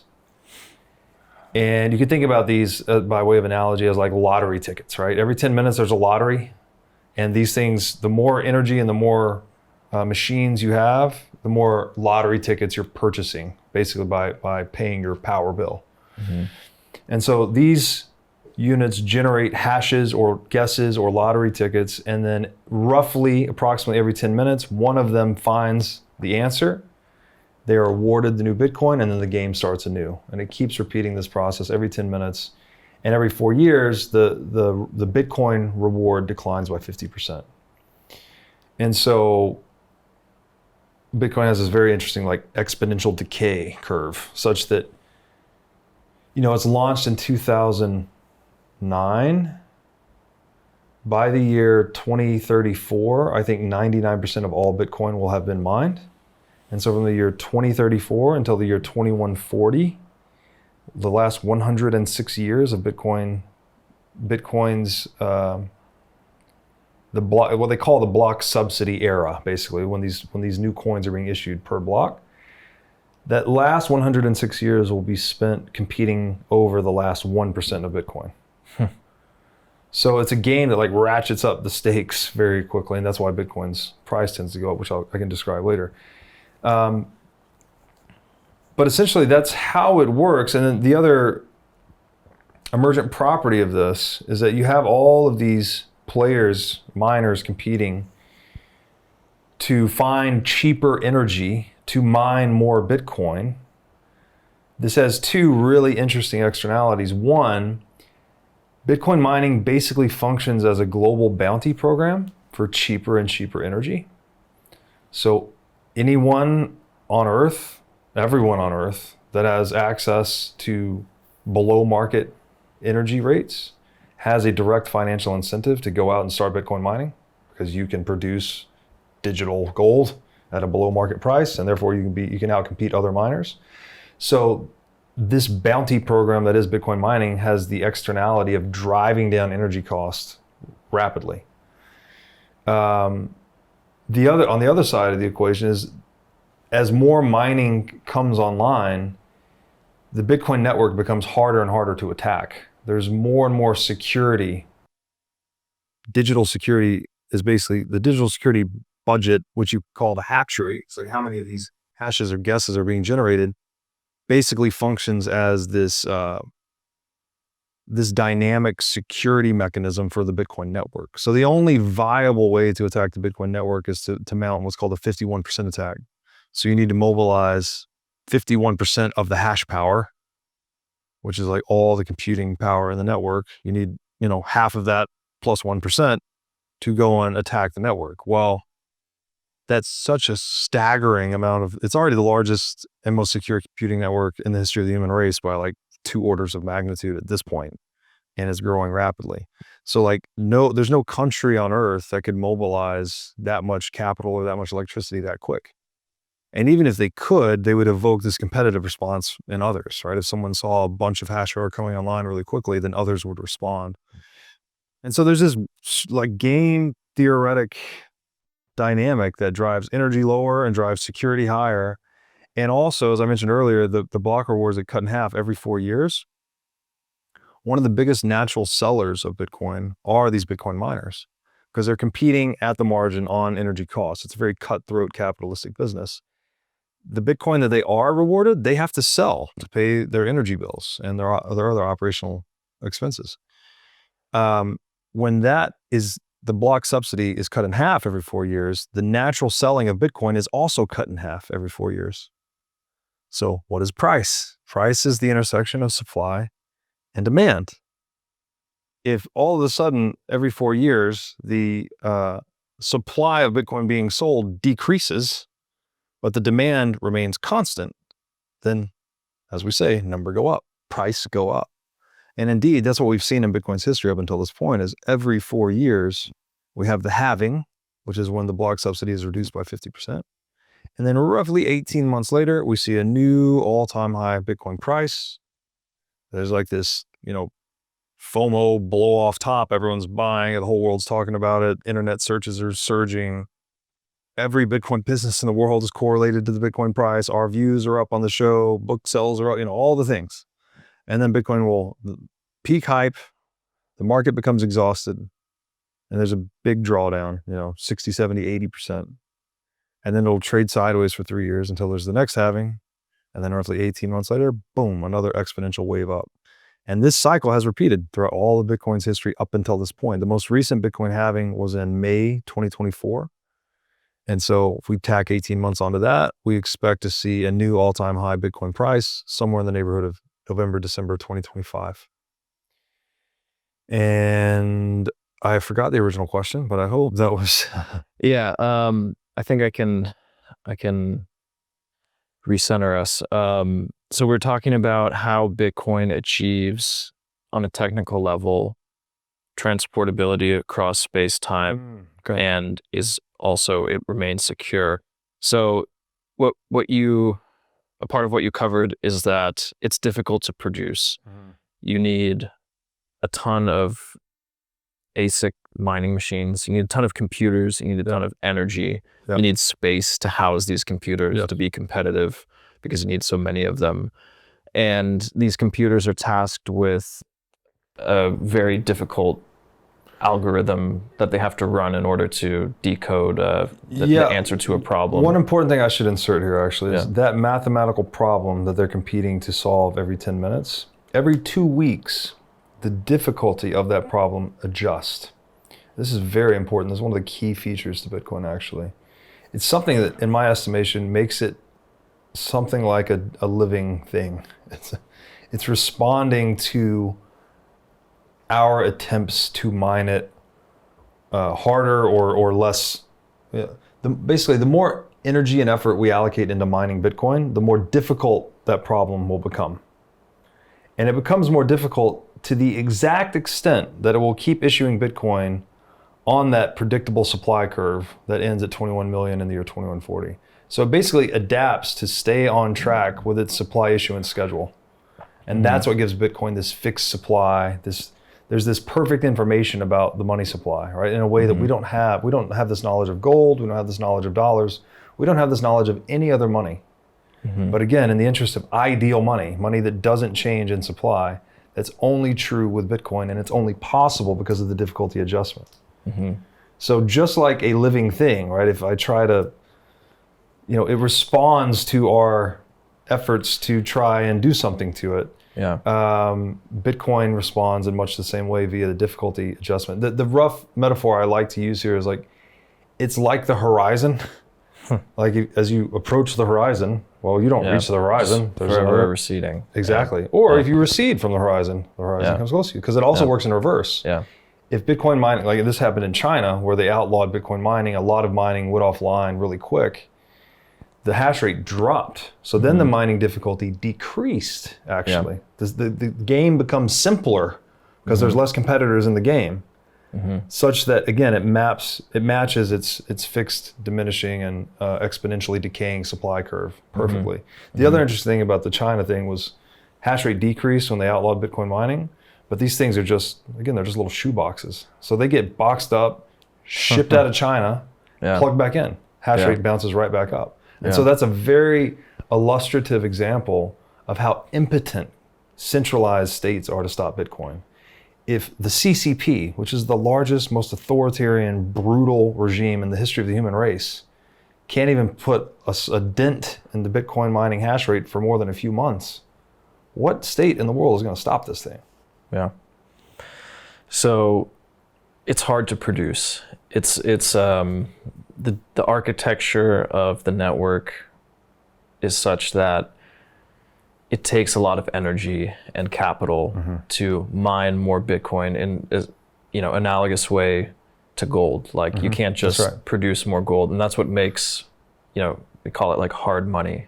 Proof of work. And it's the same, you're absolutely right. It's the exact same principle that gives gold its ability to store purchasing power across time, is because all of the energy necessary to produce gold protects it from counterfeiting. The same is true for Bitcoin. And so, there's two ways that I want to go with this. I want us to go down both of the paths. I'll just maybe present them both to you. We'll see what makes the most sense. So, there's hard money versus fiat, like in the difference between the difficulty with which the difficulty of producing each new unit and where that leads, incentives and its ability to be a good form of money. And then there's also like this other path that I want to go down, which is like, are these things that we've been talking about, transportation across time and space and the security, is that all that money needs in order to be valuable? Because like Peter Schiff would say that like gold is used in computer processing and all this stuff. So there's like other utility, and I think that there's a lot to talk about with the other utility of Bitcoin besides just a good form of money. So which do you want to go down first? Fiat versus hard money and Bitcoin, or the utility? So let's start with the Peter Schiff, and then we'll come back to the inferiority of fiat because it lacks proof of work, ultimately. So yeah, Peter Schiff, obviously a known gold bug and extremely well-known Bitcoin detractor. I debated him on the show a few months ago. I think it's an interesting case where we seem to be in agreement about a lot of the problems with the legacy financial system and central banking, but we're explicitly divergent on the solution, right? He thinks going back to the gold standard is the solution. And it's my opinion that the gold standard has been tried and it failed for the reasons I described earlier, right? We centralized the gold in one place. Then the problem is you can't trust the custodian. Yeah. We've never been able to trust the custodian, right? You introduce the human in the loop problem, right? You've got counterparty risk. You've got, basically gold cannot scale without depending on promises. Mm-hmm. And when you start taking promises instead of the actual asset, you end up with broken promises, right? Yeah. And the thing is brittle and it will fail. And so that's how I see it. His critique about Bitcoin not having industrial use value, which he often this is one area where he has a very serious cognitive and conceptual misstep, as far as I can tell, is when he uses the term intrinsic value. Because as I said earlier, value is ascribed through human action, right? Mises's definition is something like, value does not inhere within things. It exists within us, right? It's in how we respond to the conditions of our environment. That's how you need a goal in order for something to help you, achieve exactly. it. Yeah, it's once it becomes an aim or an objective or a goal, then it becomes valuable to you, perhaps to others as well. In the context of your goal. Exactly. Yeah. So value, there's no such thing as anything that's intrinsically valued. This includes water, right? How valuable is water? Okay, first of all, water is universally, I'm trying to find a word other than valuable, right? It's a necessary part of life, right? All animals, as far as we know, as far as I know, need water to survive, right? So, okay, well, there you go. Water is intrinsically valuable. Well, is it? What about to a man that's drowning? Yeah. Is water valuable to him? I don't think so. I think oxygen's probably valuable to him. I don't think he needs any more water in that moment, right? So there is no intrinsic value. There's nothing that inherently has value. It's all about how humans are acting towards the features or the contents of their environment. It's like the shunyata, going back to it, everything is context dependent. Yes, exactly. Exactly. We ascribe value through our actions, and our actions are contingent on our situation, right? What are our wants? What are our desires? What are our capabilities? What's our know-how? What's the weather? All of the limitless features of context that determines what how we impute value to things through our actions. Mm-hmm. So suffice it to say, intrinsic value, and anyone that uses this term is wrong. They're either intellectually dishonest or they're dumb. I'm sorry, not dumb. That's too harsh. They're ignorant of economics. They're either being intellectually dishonest or they're ignorant of economics. Now, and Peter's one of these guys where I think what he means to say when he says gold has intrinsic value, Bitcoin does not, because as his further argument elaborates, he will say, well, gold is useful in computer systems and dentistry, etc. It has industrial use cases. Mm-hmm.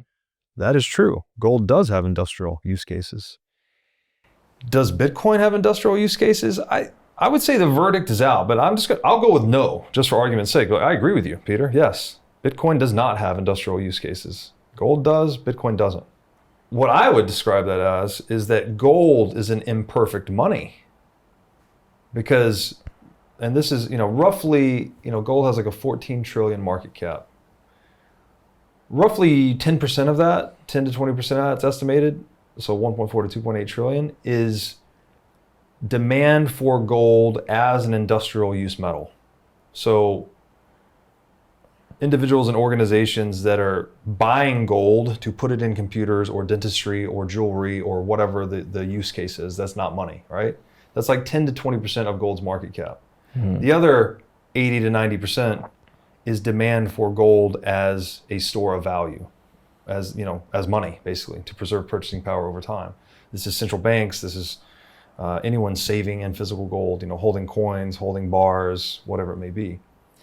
So that means gold is, 80 to 90% money and 10 to 20% industrial use metal. Okay, well, what is Bitcoin? Bitcoin has roughly a $2 trillion market cap. Let's say, and I would agree with Peter, it has no industrial use. And there's other, like, you talk to Jason Lowry and these other people and they think, oh, it's more than money and it can do this, that, and the other. It's like, maybe, okay, cool. But we'll table that whole argument for now. It has no industrial use. 0% and $0 of Bitcoin's market cap is for Bitcoin as an industrial use asset because it doesn't have any industrial uses. That means all $2 trillion of its market cap is demand for Bitcoin as money. That means Bitcoin is a 100% money. It has a 100% monetary premium. We've never had an asset like that before. Even gold, which has been money for 5,000 years, is an imperfect money. It was 80 to 90% money. But we also needed to use it for these industrial use cases. And what Schiff is really piggybacking on here is, this is an argument from Mises called the regression theorem, that basically a commodity needed to start out having some industrial use before it would become the most marketable or the most liquid or the most tradable asset. So that in Mises's theory on the origin of money, he believed that it needed to start as a commodity or have an industrial use before it became promoted to the role of money. And indeed, that may be true and probably is true for commodity monies.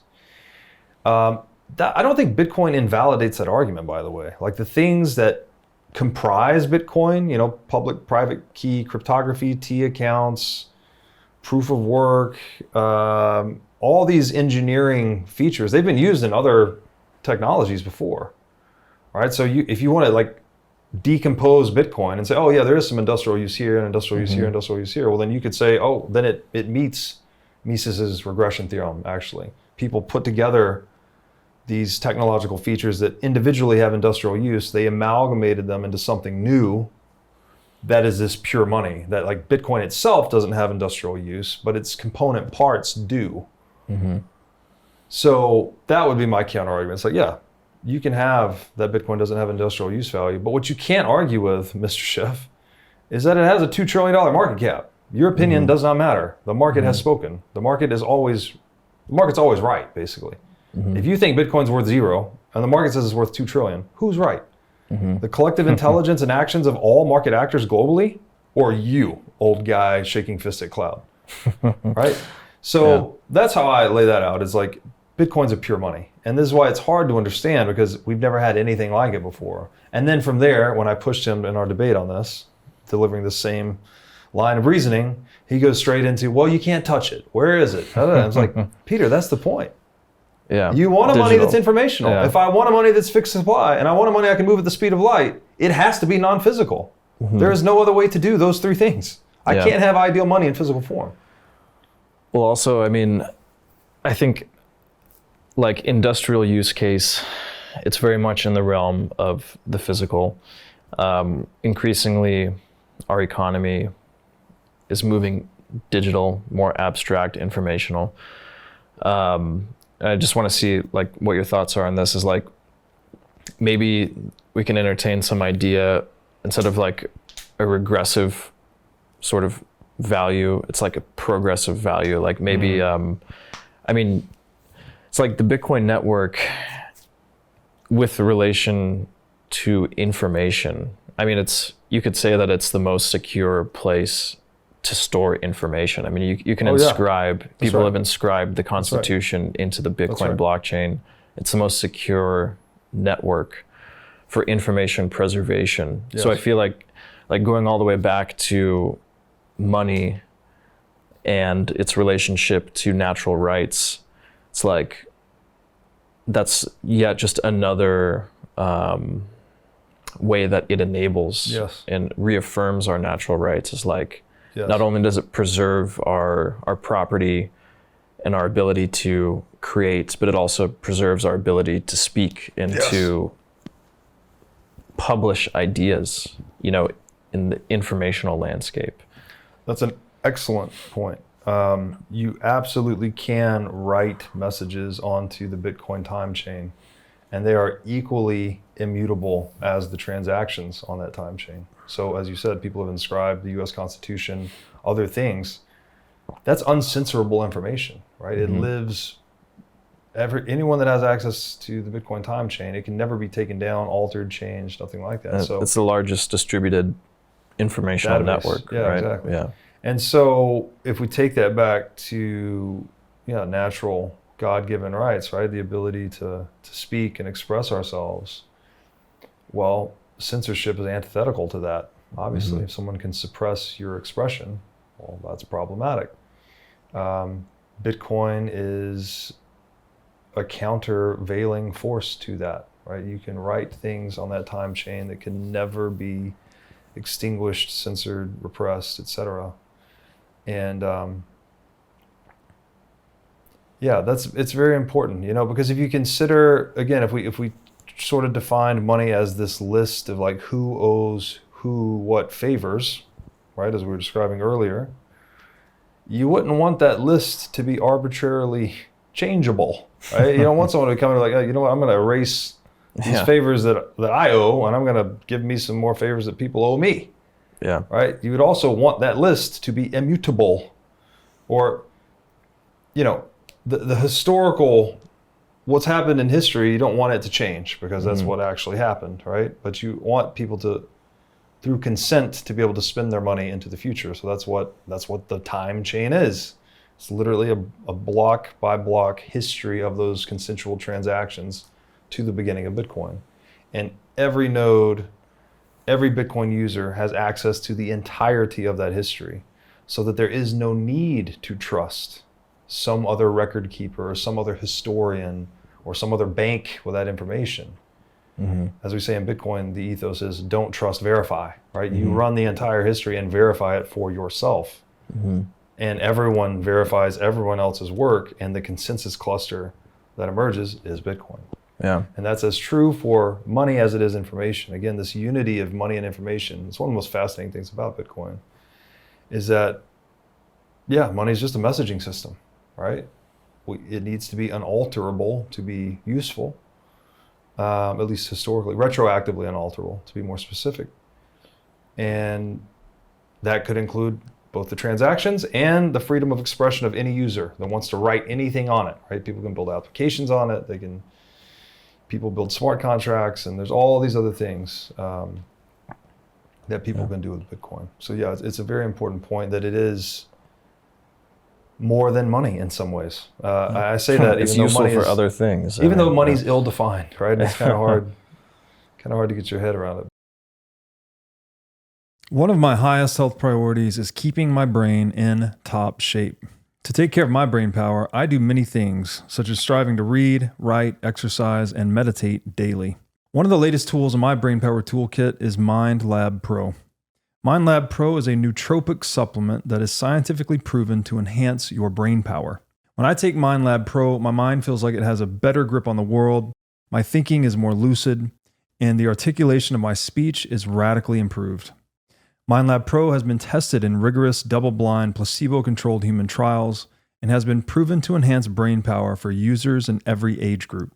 MindLab Pro is an advanced formulation of 11 nootropic ingredients and is backed by research from over 1,400 human trials conducted over the past 32 years. So if you're looking to enhance your brain power, MindLab Pro is an excellent solution.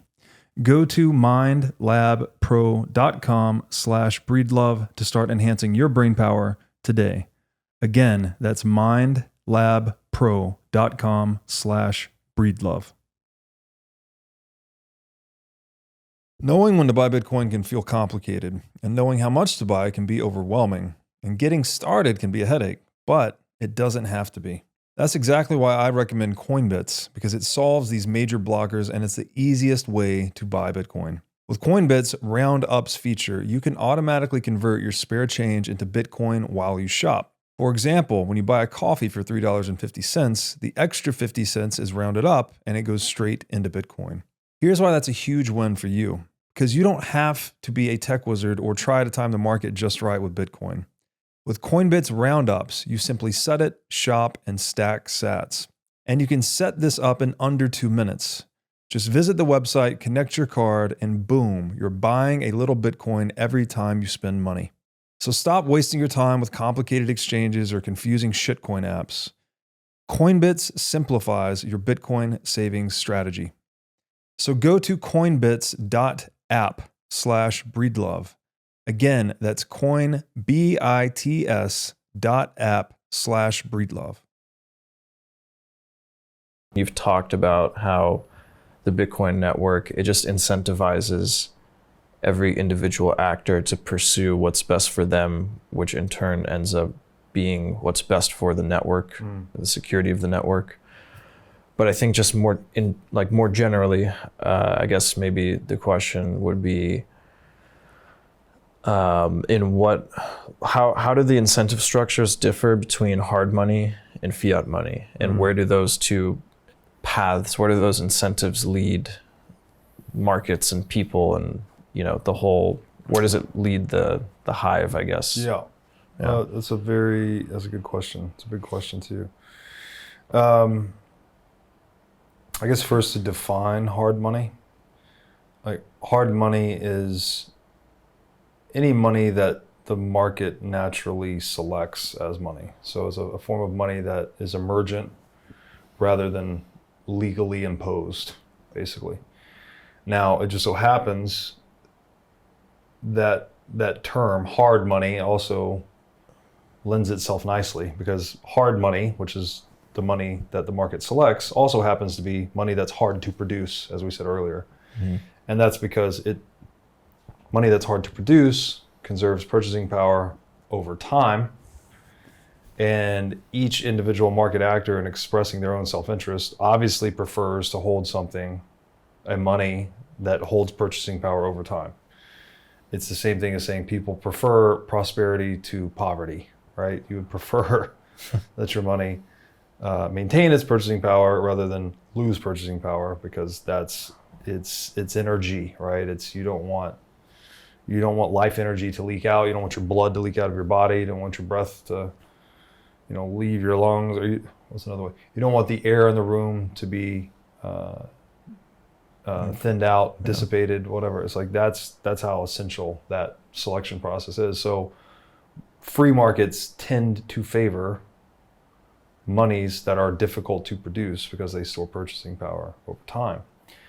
Now, where does that lead humanity? Or let's say the societies that are on a hard money standard. This leads societies towards delayed gratification, savings, long-term trading relationships, low levels of debt accumulation,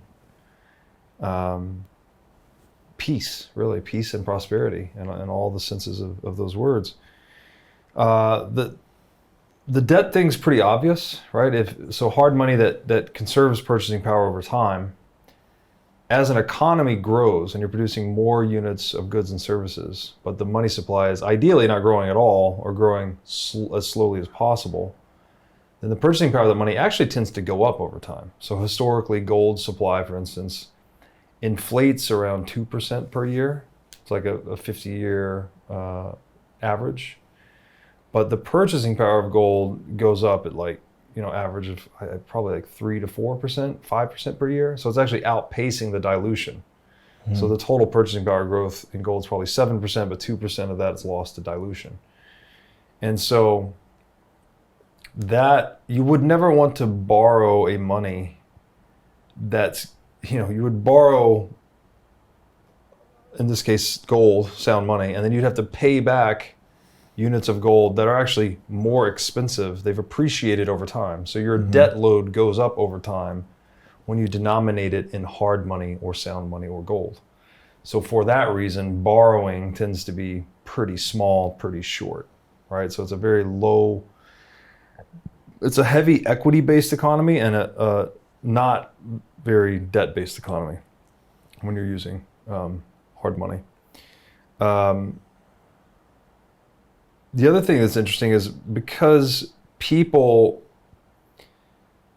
at least on the gold standards we had historically, it's never been a perfect gold standard or fractional reserve bank. It's always kind of a mix. And so what would happen is people that put their gold on deposit in banks, if they started to notice that those banks are printing too much money too quickly, right, or they're being irresponsible, or even if there's just a rumor that there might be fraud or something going on at the bank, well, people can always withdraw the gold and they can move to a more honest bank or move to a more honest country. Say the governments are seizing, local banks' gold deposits.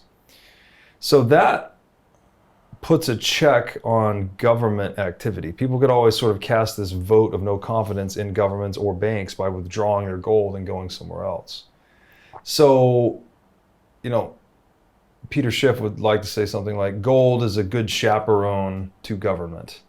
Like the chaperone that goes with the kids to the prom to make sure none of the kids are doing anything wrong. Well, gold sort of served that function historically, in that if the governments or the banks are misbehaving, people take their gold, pull out their gold and go elsewhere. And so dishonest banks and countries would fold and honest banks and countries would flourish.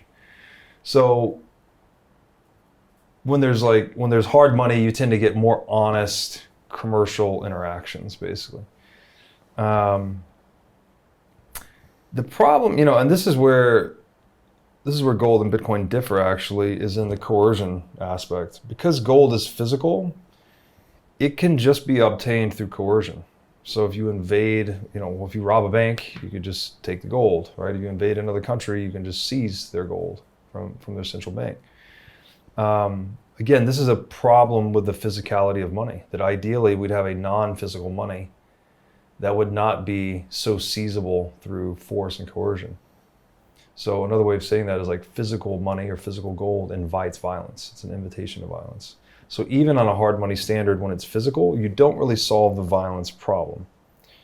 So now if we look at a fiat currency standard instead, which is the opposite of hard money, right? It's a currency that's been delaminated from money, and the currency can no longer be used to redeem money. You can't use the dollar to go and exchange it at the bank for gold, for instance.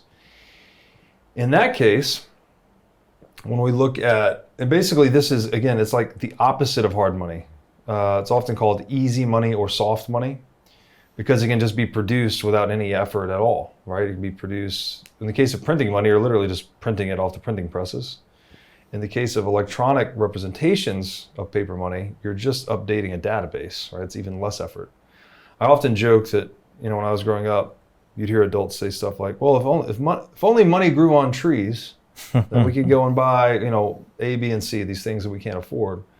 The funny thing is, if money grew on trees, then it would be more scarce than what we have with the US dollar, actually. Yeah. Because we print, really just update the database, trillions of dollars at a keystroke, right? The US dollar today is an SQL database maintained on-premise at the Federal Reserve Bank. To increase the money supply, it's just, 7 guys say yes and they press a button. If they actually had to go and farm the trees and grow the money and do it, there would actually be more scarcity in the money and it would hold purchasing power better across time, but that's not the case. So because we have this money that's so soft and so easy to produce, you create an incentive trap for market actors to where they're all incentivized to go up to their eyeballs in debt, basically. Because again, it's the opposite to the gold situation. If I can borrow dollars today and I know they're going to be depreciated over time, well, then I'm paying back weaker dollars. So inflation is eroding my real debt burden. Just like on a hard money standard, my real debt burden is growing as the purchasing power of the money goes up. It's being eroded or diminished as the purchasing power goes down on a fiat currency standard. So you create this incentive trap where everyone is taking on as much debt as they possibly can. This adds a lot of fragility to the financial system, a lot of counterparty risk. One counterparty goes under, well, they owe money to these 10 counterparties that get hurt, and they owe money to these 100 counterparties by extension that get hurt, or maybe they go under, and like you get economic crises, right? Like we saw in 2008, and we've seen in the dot-com bubble, and all this. What did they call it at the time? Contagion. What did they call it?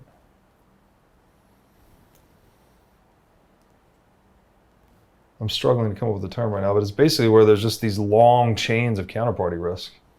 And because everyone's indebted to everyone else, when one goes under, it has cascading consequences. So you increase total indebtedness, you increase the fragility of the economy, you decrease the productivity, by the way, because everyone paying interest to everyone else, like these are non-productive activities. These are just financial activities. They're not producing any goods or services in the real world. So you get this financialization of everything, this economy that becomes much more, much less productive, basically. I'll just leave it at that. Another problem is that, and you could study like the history of the Weimar hyperinflation, where people tend to become, as inflation accelerates, people tend to become more scammy, more vulnerable to scams. Criminality tends to increase. Culture tends to start being degraded. And people are like, well, how is that possible? What's the connection there? I really think it comes to back to time preference, which we haven't talked about yet, but pretty simply, there's a number of things that influence time preference. Time preference is the lower your time preference, the longer your time horizon. The higher your time preference, the shorter your time horizon. So the lower your time preference, it's a little bit counterintuitive. I'll just go long time horizon. The more you think about the consequences of each action that you take across a longer span of time. And if you have a short time horizon, you have less consideration for your current actions' effects across time, right? So when I decide what I'm going to eat, and I eat something healthy, well, I'm thinking about my future self, right? It might not be the most delicious thing. I might want the Cheetos and the Twinkies, but I know if I eat the Cheetos and the Twinkies that my future self is not going to appreciate that so much. So to eat the Cheetos and Twinkies, that would be like a short time horizon, right? I'm satisfying my current self at the expense of my future self. But if instead I eat the steak and broccoli or whatever your thing is, then you're thinking about your future self. You're actually doing something in the present that will positively impact your future self. So that would be a longer time horizon activity, dietary decision versus a shorter time horizon dietary decision. And so I think time preference, when money is basically being depreciated over time, you're inhibiting people's ability to plan for the future, right? They don't know. They're just trying to make ends meet. They can't save money and know that purchasing power is going to be there 10, 20, 30 years from now, right? They're constantly trying to outrun the inflation. So they become their concerns become much more immediate, and they become much less concerned with the more remote future. And so this has a lot of effects on culture. I think this is part of the thing of going down the Bitcoin rabbit hole, is you start to see it everywhere. Like, we were watching the Super Bowl the other night, and the halftime performance is just this. And I used to like hip hop a lot, honestly, but as I've gotten more into Bitcoin, I've liked it less and less. It's just like jumping around, wearing flashy chains, talking about hoes and cars. It's like, what is that? Like, what is that shit? That does not serve your long-run best interests, right? That's a kid acting like a kid. Mm-hmm. And so I see just this high time preference or short time horizon activity manifesting itself in our culture. It's like impulsiveness. Yeah. You're incentivized to get rid of the money for yeah. whatever instant gratification. Right. Making it rain. Yeah. Like there's no prudence. There's yeah. It is this short-term, immediate gratification, impulsive, hedonistic action, right? And that's the exact opposite of what you want as you become an adult, right? Like, sure, if you're in your 20s and you're a kid and whatever, but as you become an adult, like, no, you're thinking about the kids, you're thinking about your community, you're thinking about your future, their future, the world's future, right? You're trying to build a sustainable world with prudent, honest people, hardworking people. Like, these are the things that create a very rich and flourishing civilization. Not jumping around in a bunch of baggy clothes with gold chains on, singing about drugs and hoes and cars. Like this is not what you want. So I don't mean to like beat up on that so much.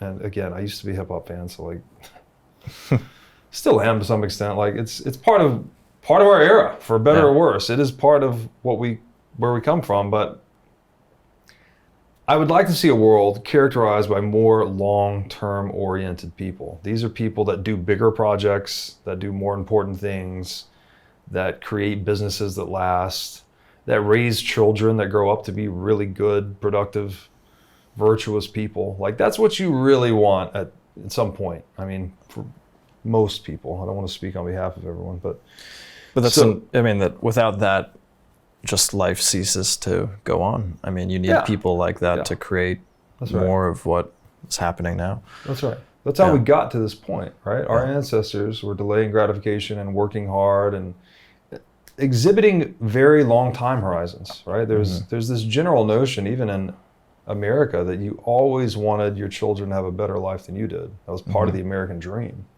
That you could come here of any station or rank in society, you could work hard, you could acquire wealth, you could build businesses, and you could leave your children a better situation than you grew up in. Right? That all of that requires this long-term time horizon or low time preference.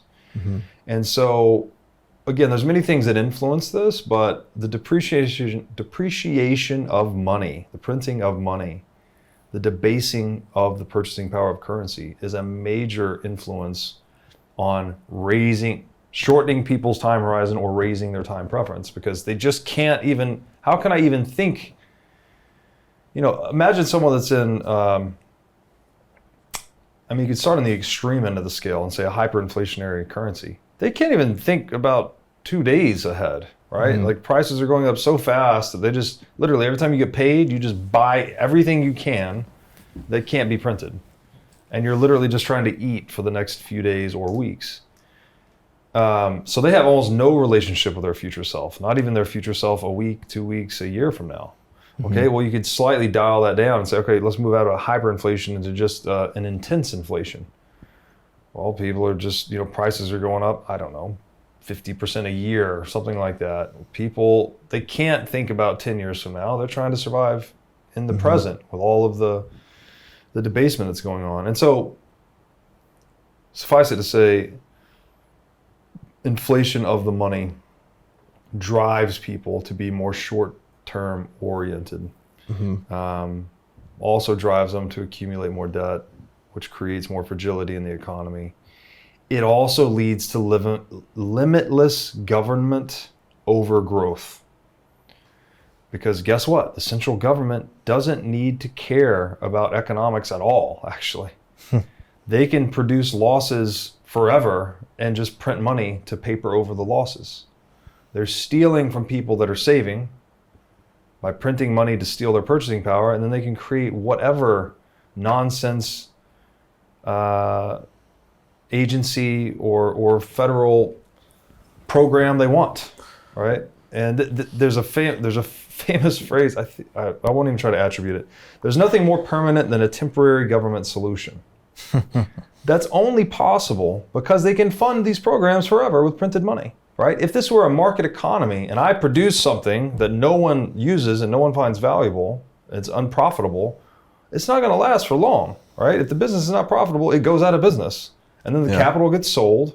It gets sold to businesses that are more prudent at using those assets and that deploy them into the market, solving customer problems in a profitable way, right? This is the creative destruction of the marketplace. But when you have a money printer, you are insulated from that dynamic of creative destruction that governs all other free market actors. The government basically becomes a parasite of sorts, right? It can just grow and grow and grow forever, and there's no checks on it whatsoever. And indeed, that's what we've seen. Like if you look at, since we've gone off the gold standard in 1971, we've seen the central government, the federal government in the United States has expanded tremendously, right? In terms of both debt, spending, employees. And then that gets us into the next problem, which is very closely related. When you can print money forever, you can wage war forever. Right? You're no longer confined to your own balance sheet as your war chest. The government just doesn't have a set amount of money that it can spend on war. And if it spends too much, then it has to go tax citizens or borrow from citizens. It can just print money and steal the purchasing power from everyone using the currency.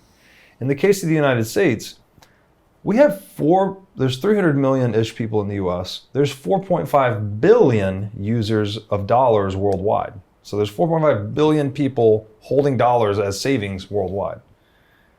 When the Fed prints money and they buy US government debt, they're basically stealing purchasing power from all 4.5 billion people. And they can use that to do whatever they want. And it just so happens, war is the most expensive, destructive activity humans can possibly engage in.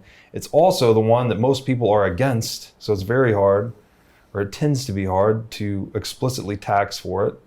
And it's also difficult to borrow for it. So if you can just print money to steal from people to fund war, then you can fund much longer, much more destructive, much larger scale wars. Mm-hmm. And indeed, this was the case with both World War I and World War II. Right? The reason these wars were so destructive was because the belligerent nations were printing money. Right? Prior to the printing of money to fund war, two warring nations would start battling. One of them would get close to broke, and they would sign an armistice, and that would be that. Right? There'd be some terms. Maybe they would pay them a tribute or something, for a period after. It would be some financial agreement, and it would stop. But that's because they were limited in their war chest. They were limited to the confines of their own balance sheet. When those confines are lifted, then you get forever wars. And indeed, the United States has been in perpetual warfare worldwide since the 60s, I think. Right? Even going off the gold standard has been used to fund all of this. And it's just one more recent example of that. I think we've spent, this was an analysis I did in 2019, so the numbers are slightly outdated, but we had spent something like $2.8 trillion on the war on terror from 2001 to 2019. I think we spent $2.5 trillion. In that same period of time, we printed $2.8 trillion. So it's we're not taxing any of it. We're not borrowing any of it. We're printing all of it. And we print all of it because if you took that amount, the $2.5 trillion, and you sent that as a direct tax bill to every U.S. household, it came out to something like $80,000 per U.S. household. So how long would the war on terror have been if every U.S. household had received a bill from the United States government for $80,000 each? People would be in the streets the next day. It would be over. Mm-hmm. And so... So when the money is easy to produce, whoever's in control of the supply will produce more of it to serve their own selfish ends. Yeah, it's the closest thing to absolute power that exists. Yeah, and it impedes upon people's, the money no longer serves their ability to reaffirm their pursuits, because they're just going to be diluted until the end of time. They're incentivized to pursue shorter term, less productive. Yeah, spend it while you got it. Yeah, you can't save it, so spend it while it lasts.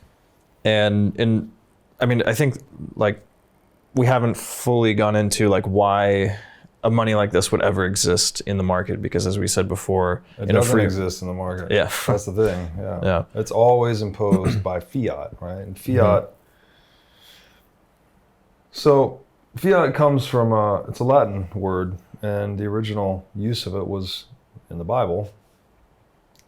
Fiat lux. God said, let there be light, right? God decreed reality into existence according to biblical cosmology. The idea that human beings can decree things into existence is the same idea that human beings can be God. Right? That we can just say a thing and make it happen because we said so. Mm-hmm. And that's basically what it means. It's do what I said or else. Mm-hmm. Right? Use this currency or else. Pay these taxes or else. And this idea that we can organize humans coercively, I just fundamentally think is unsustainable. It does not work. You know this in your personal life, right? If you try to tyrannize someone and you're like,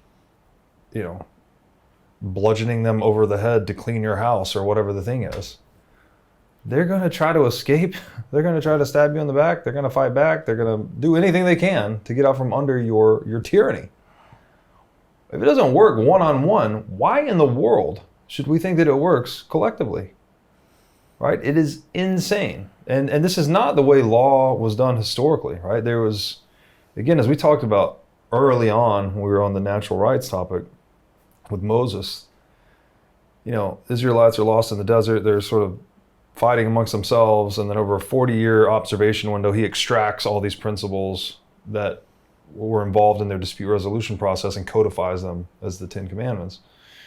Okay, that's a legal discovery process. Moses didn't be like, all right, sons of bitches, here's how it's going to be because I said so, or else I'm going to hurt you. That's not what Moses did. It's an emergent property of the natural interactions. Yes. You're observing and discovering how humans actually interact. Mm-hmm. And you are then distilling principles from that. Like, hey, you know what? Every time I see someone kill someone, it seems to be a problem. Maybe we should not kill. Every time someone steals from someone, that seems to be a recurrent problem too, that we deal with all these reprisals and whatnot. Maybe we should not steal, right? So you start compiling these things. Mm-hmm. That's legal discovery. That's what the English common law tradition is based on. That's what, what a legal framework that's based on natural rights is that, basically. Mm-hmm. You're discovering how we actually resolve problems in the real world over time, and we discover the useful ways of being, right? We establish certain prohibitions, don't kill, don't steal, etc., that allow us to flourish and create culture and become civilized, frankly, right? We're bootstrapping ourselves out of our own animality and into our own civility, basically through that process. Now, fiat is the opposite. Fiat's like, you know what? This is our currency. This is the United States currency, and you're going to pay your taxes in it, or you're going to go to jail. And you need to turn in that gold because gold's now illegal. Again, this is Executive Order 6102 in 1933. Private gold ownership is now illegal under threat of 10 years in prison or $10,000 fine, back when $10,000 was a lot of money. Okay, that's insane. You can't do that to people. You can't coerce people. You can't control them in that way. It's not. It disrupts human self-organization, right? When you're trying, obviously, you can move people out of fear, and it works in the short run, but it does not gel in the long run. Yeah, and so it's like everything that can be seen as progress, as enlightenment, as moving closer to God, so to speak. It only comes from the natural process of just things playing out in the collective. Like the moment that you try to decrease something, it will just by default be inhibitory to that process, right? Yeah, well, I mean, look, if you're some kind of perfect or exceptional being, maybe you could decree something that's useful. But the odds of that are very low. Like, what are the odds that you, of all the many billions of humans that have ever lived, and all the stuff we've accumulated up until this point, what are the odds that you decreed the thing that's more useful than anything we've ever discovered before? Mm-hmm. Right? Again, it should come from the lessons of history, not the opinions of an individual, basically. And the problem with, the real problem with fiat ultimately is that it's backed by the threat of coercion. And so that is not a sustainable or useful way to get someone to do what you want them to do. The use of coercive power is much less effective than the use of persuasive power. And I think that honest money, hard money, contract law, basic ethics, these things that these consensual ways we deal with one another and we persuade one another, that is sustainable, because then people have agreed to do something. They're not going to fight you and try to backstab you and betray you at every possible turn. Doesn't mean those threats are eliminated, by the way. People can agree to something and still betray you, but you're at least minimizing it, right? You're getting people to move in the same direction. And now I don't want to sound like an overly simplistic idealist here either. There's still the problems. Okay, when people sign a contract, how do you enforce that contract? Okay, there does need to be some consequence.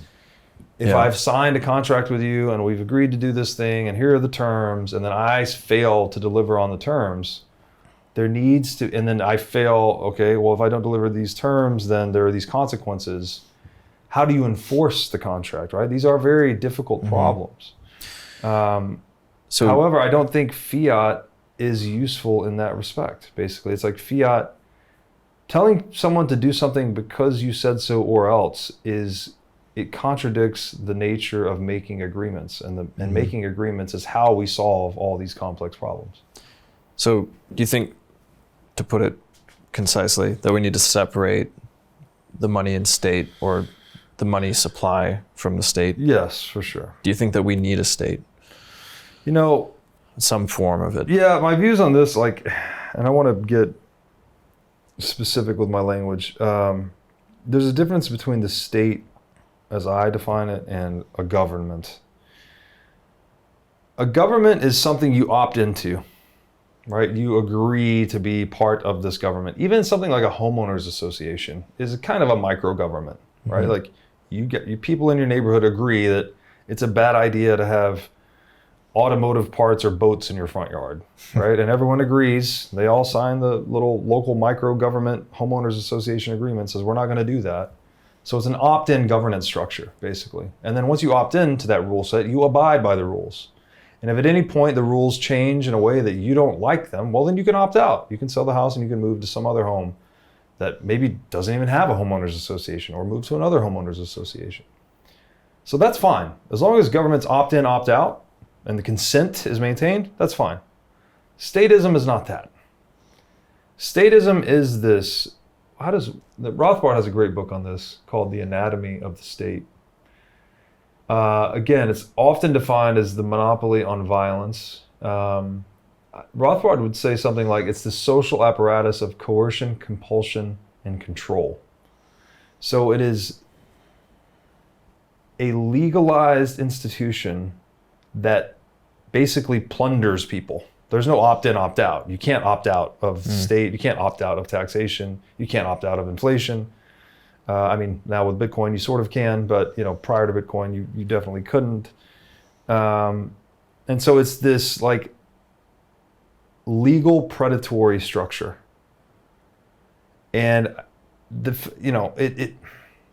one thing we didn't mention about printing money, which I want to circle back to real quick.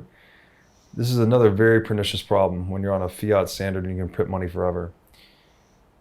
When you can print money and then you can purchase components of the media, right? You can actually buy media organizations. You can now start to pay journalists and whatnot to manufacture narratives that suit whatever private agenda you have as a central bank shareholder, for lack of a better specific cohort of people. Media, what is the old saying about media? You can't tell people what to think, but you can tell people what to think about. That whatever is on air is what people are talking about and thinking about, right? There's a natural element of social engineering to media itself. Well, when you can print money forever and you can buy media forever, you can start to manipulate people's minds by manipulating the media, right? That goes back to the endless war stuff. It's like, well, not only can you fund endless war, but you also need, those hippies are really protesting the Vietnam War in the 60s. We need to do something to squash that. Well, one thing you'll try to do is propaganda and rhetoric, right, through media. Say, oh no, the war is necessary and it's great and whatever, we're saving lives and spreading democracy, whatever the bullshit is. And if that doesn't work, well, then we need to declare the war on drugs, and they'll squash the hippie movement, right? So there's this other pernicious aspect of money printing where it's like a way to accelerate social engineering or to impose mind control in a way. Again, I don't want to say it's not explicit mind control. You can't tell people what to think, but you can definitely tell people what to think about. And you can guide the court of public opinion towards the topics that you want discussed and away from the topics you don't want discussed. That can also be used to justify statism, to justify taxation, to justify inflation. And it can go beyond media, right? This can ossify into academic paradigms.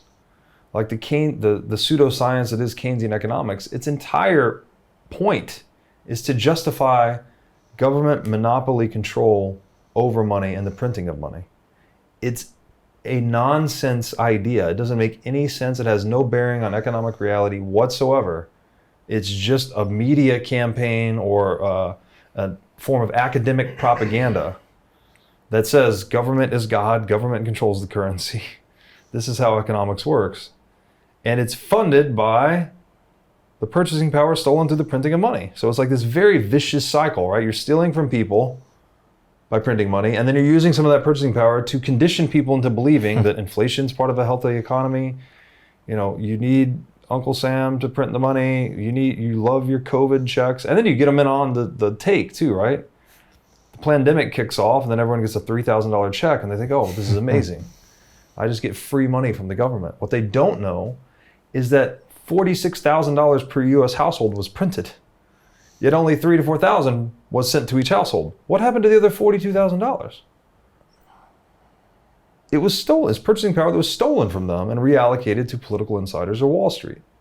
So this whole, this is where the money thing, again, gets almost metaphysical. It's like you start stealing from people in this primary social trust fabric, right? This tissue or lifeblood that connects us, and is meant to enrich us with economic vitality and information and communicating our preferences to one another. When that thing starts stealing from you instead, doing the opposite of what it's supposed to do, well, then all the things it touches start doing the opposite of what they're supposed to do. The news starts lying to you, right? The government that's supposed to defend life, liberty, and property starts to violate life, liberty, and property in these forever wars worldwide. And then government becomes state. It starts to extract from its citizens to fund those wars. Right? The IRS was established after the Federal Reserve. World War I started after the inception of the Federal Reserve. World War II. Passports, all of these infringements on private person and property started after the inception of the central bank in the United States.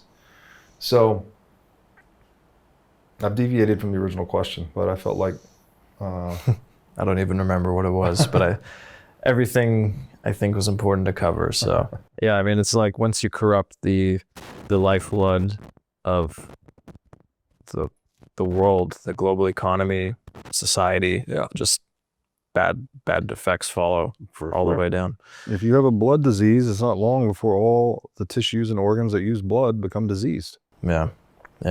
And so I feel like I'm kind of nearing saturation point of all of the Sure. things that we've discussed, but I just kind of want to ask you about, I mean, why we've talked extensively about, all these problems with fiat and the importance of money.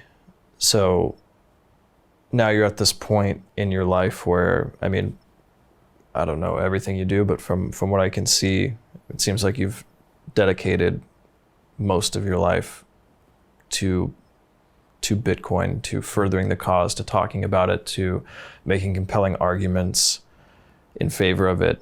So just what has what has brought you to that point? What's the force that has compelled you to do that? That's an excellent question. Well, I'm human, so I'm engaging in my own path of goal-directed action. And I view Bitcoin as the ultimate means to the end of increasing human freedom and flourishing. And that's true at both the individual level, for myself and my own life, And I believe it to be true for the collective as well. Now, of course, I could be wrong. I'm just one guy, but I do get a lot of reinforcement in my conviction from seeing so many other there's so many amazing people in the Bitcoin community, smart people, entrepreneurs, like these hyper intelligent people from all different walks of life, all coalescing on the same conclusion, right? Like, this is the biggest problem of our time. This is the solution to the most upstream problem of all the problems that we know of that we can solve, right? You know, the depravity of man. It's hard to accept, but it is a very distinct feature of human history, right? We are capable of really bad stuff. And I think it was whoever, I won't even try to attribute, the line between good and evil cuts down the heart of every man. I think the Bitcoiner view is something like material incentives are largely what oscillate that line between good and evil. That it really tugs this heartstring, if you will, one way or the other, right? If I'm existing in a fiat paradigm and all I see is fake news and all I eat is fiat food and I get recruited into the military and then I go on to become a politician and I'm just constantly like not relating to truth, right? I'm eating, again, consuming fake information, consuming shit food. My health is deteriorating, so my relationships are probably deteriorating. Then I go into a line of work that extracts resources from people rather than adding resources to people. I become more rhetorical in my character. You probably start to see all of this manifest in me in what's the term, physiognomy, right? Where your facial features start to reflect your inner character. Like, I really think that corruption that inheres in the fiat paradigm is something that corrupts us inside and out, right? And then it really pulls that heartstring one direction and says, you're going to do a lot more evil because you're getting paid to do evil, right? And I don't think it's conscious. It's not like I think even the most evil people among us think they're doing good, right? They think, oh, you know, whoever, pick your least favorite World Economic Forum character, and they think you're going to stay in the pod and eat bugs. Like, I believe in their mind, they probably think they're doing something good for the world or themselves at least, or, you know, I don't know. I actually don't know what they think, but in general, I think people do have this orientation towards the good. Like, even when they're doing horrible things, they have probably somehow convinced themselves that it's a good thing to do. Even if it's just for them, right? If they're just purely psychopathic and it's just, oh, this is just what I like to do. So, and as far as I can tell, money is the most powerful material incentive system in the world, right? For all the reasons we've covered today. I won't really go back onto them, but, you know, we could just summarize it in that old adage, money is power, right? So, and if Nietzsche is right, that we all have a will to power, well, then people have a will to be powerful. And, you know, power is another interesting word we didn't dive into deep today, but, you know, it's been described variously as like the ability to affect without being affected. And so to be free or to have sovereignty, to be independent, these things are all expressions of like power. It doesn't have to be control or coercion over someone. It could just be empowerment, right? Your own ability to stand up and do what is right or do what you choose despite what other people are doing. Money is an enabler of that process of empowerment. And if the money is corrupt, then I think it corrupts that process of empowerment. And it does pervert the word power into a meaning that's more widely understood today, where people think of power as this, like, you know, coercive or authoritative control, imposed control over someone else. I don't think it has to be that way. I really think there's this deep, again, if material incentives oscillate the line between good and evil that cuts down the heart of every man, and money is the most powerful material incentive system in the world, then wouldn't honest money make us more apt and more likely to do good and to be good and to strive for the cultivation of virtue in ourselves and our children and others. I mean, there's glimmers of this when you look at monetary systems historically. They called it La Belle Époque in France. They called it the Gilded Age in the United States, when we had a somewhat stable gold standard. There was a lot of artistic flourishing, innovation, cultural enrichment, peace, free flowing of people and capital across borders. Like, we had actually some pretty damn good times before it became corrupted. And so my hope and my prayer is that Bitcoin can be this incorruptible, sound money substrate that can really drive us to the next echelon of our own evolution and civility and civilization, that we can actually become more human, basically more human and less animal. And again, I'm not trying to diss the animals here, but like we all want this revolution of human consciousness. And again, we all, I'm not going to say we all, I don't want to be so presumptuous. I think most people, I've heard from many people in my life, that there needs to be this revolution in human consciousness for us to stop killing each other, for us to stop, all of these negative aspects we associate with the human condition. There's no fix outside that's going to do that, right? It has to start inside. But what I think we failed to see in that perspective on it is that actually, maybe money is the medium, basically. It is the thing that's orienting the inside to the outside, right? It's what allows us, well, we know it allows us to connect our minds together through the pricing system. We know it allows us to communicate our preferences through the pricing system. Why would it not allow us to get on a common footing from like a moral, ethical value system, right? And again, if we take this all the way back to private property, like we talked about at the beginning of the conversation, that's another really simple, elemental, profound framing for Bitcoin, is that it's inviolable or inviolate private property. It's private property that can't be broken. It's that social agreement that's, I don't want to say can't be broken. It's the most difficult social contract or social agreement of private property to break that there has ever been. And so my belief, if I may use that word, as we used it in the beginning, is that there is a deep continuity between the economic landscapes we inhabit and the paths we choose for our individual character development, our moral unfolding, our the ethics of our decisions, right? I think people really follow, by and large, of course there's exceptions, but people will tend to do that which is profitable. And people, in situations of economic abundance, I think people tend to be more generous rather than coercive or exploitative. And so, again, my hope and prayer is that Bitcoin can unlock this in us, right? It unlocks, by making coercion and theft less profitable, it therefore makes us more productive. When we're all more productive and more economically prosperous, and the prospect of stealing from one another is no longer, it's at least less profitable, which means it's less possible, then people are going to be engaged in a lot more activities that are productive and additive.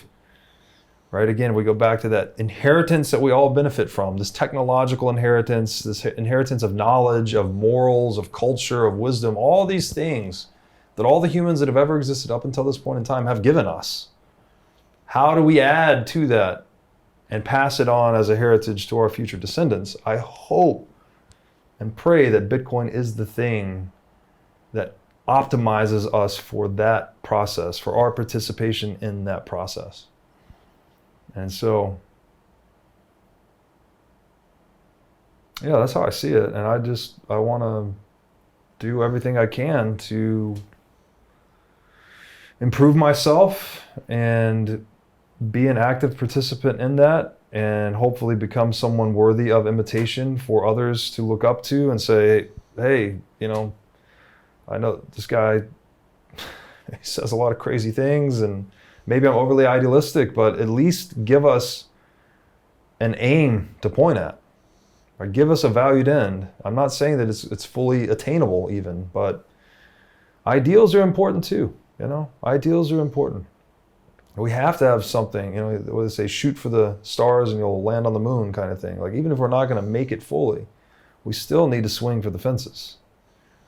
And so that's what I want my life's work to be about, is promoting Bitcoin to the greatest extent possible through education and ultimately through investing in businesses and building businesses that also promote the success of Bitcoin and the proliferation of this perspective, right? That sound money is a really big deal. And to make it permanent and incorruptible is the way to fix the most problems in the world that we know of. And I'm all ears if there's other big ideas out there. I've identified other things too. There's other problems, right? Other things we can do. But so far as I can tell, the most juice for the squeeze is Bitcoin. Like, if you want to solve the economic issues, the fake news, the endless wars, the fiat food, the fiat medicine, the corruption, the statism, the inauthenticity, you know, the Bitcoin, even addiction issues, obesity, like there's a lot of downstream consequences from Bitcoin. And I really think focusing human energy on solving that upstream problem is the biggest needle mover I know of. And so all of that is crystallized in the Bitcoiner mantra: fix the money, fix the world. And so I'm very grateful to just be here now, doing whatever I can to help beat that drum and spread the message. Nice. Well, is there anything else that you want to touch on, or? No, this has been great. I mean, I appreciate you doing this. Yeah, likewise. Happy to, you know, it's an endless rabbit hole, so there's always a lot more to be talk said about. Yeah. I mean, hopefully I feel like, you know, we didn't disagree on hardly anything, so hopefully it's still an interesting conversation. I mean, I know that for my purposes, for the film, you have a great way of explaining these ideas. So I'm super happy with this conversation, and hopefully it's also interesting to listen to on the podcast. So yeah, well, I hope so as well. And if there's anything I can do to help Orange Pill, just let me know. That's what I'm here for. Cool. Yeah, thank you. Thank you, brother. Thanks for watching.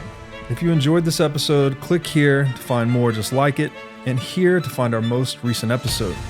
Also, make sure to like this video to help shine light on the corruption of money, and be sure to subscribe to this channel to stay connected.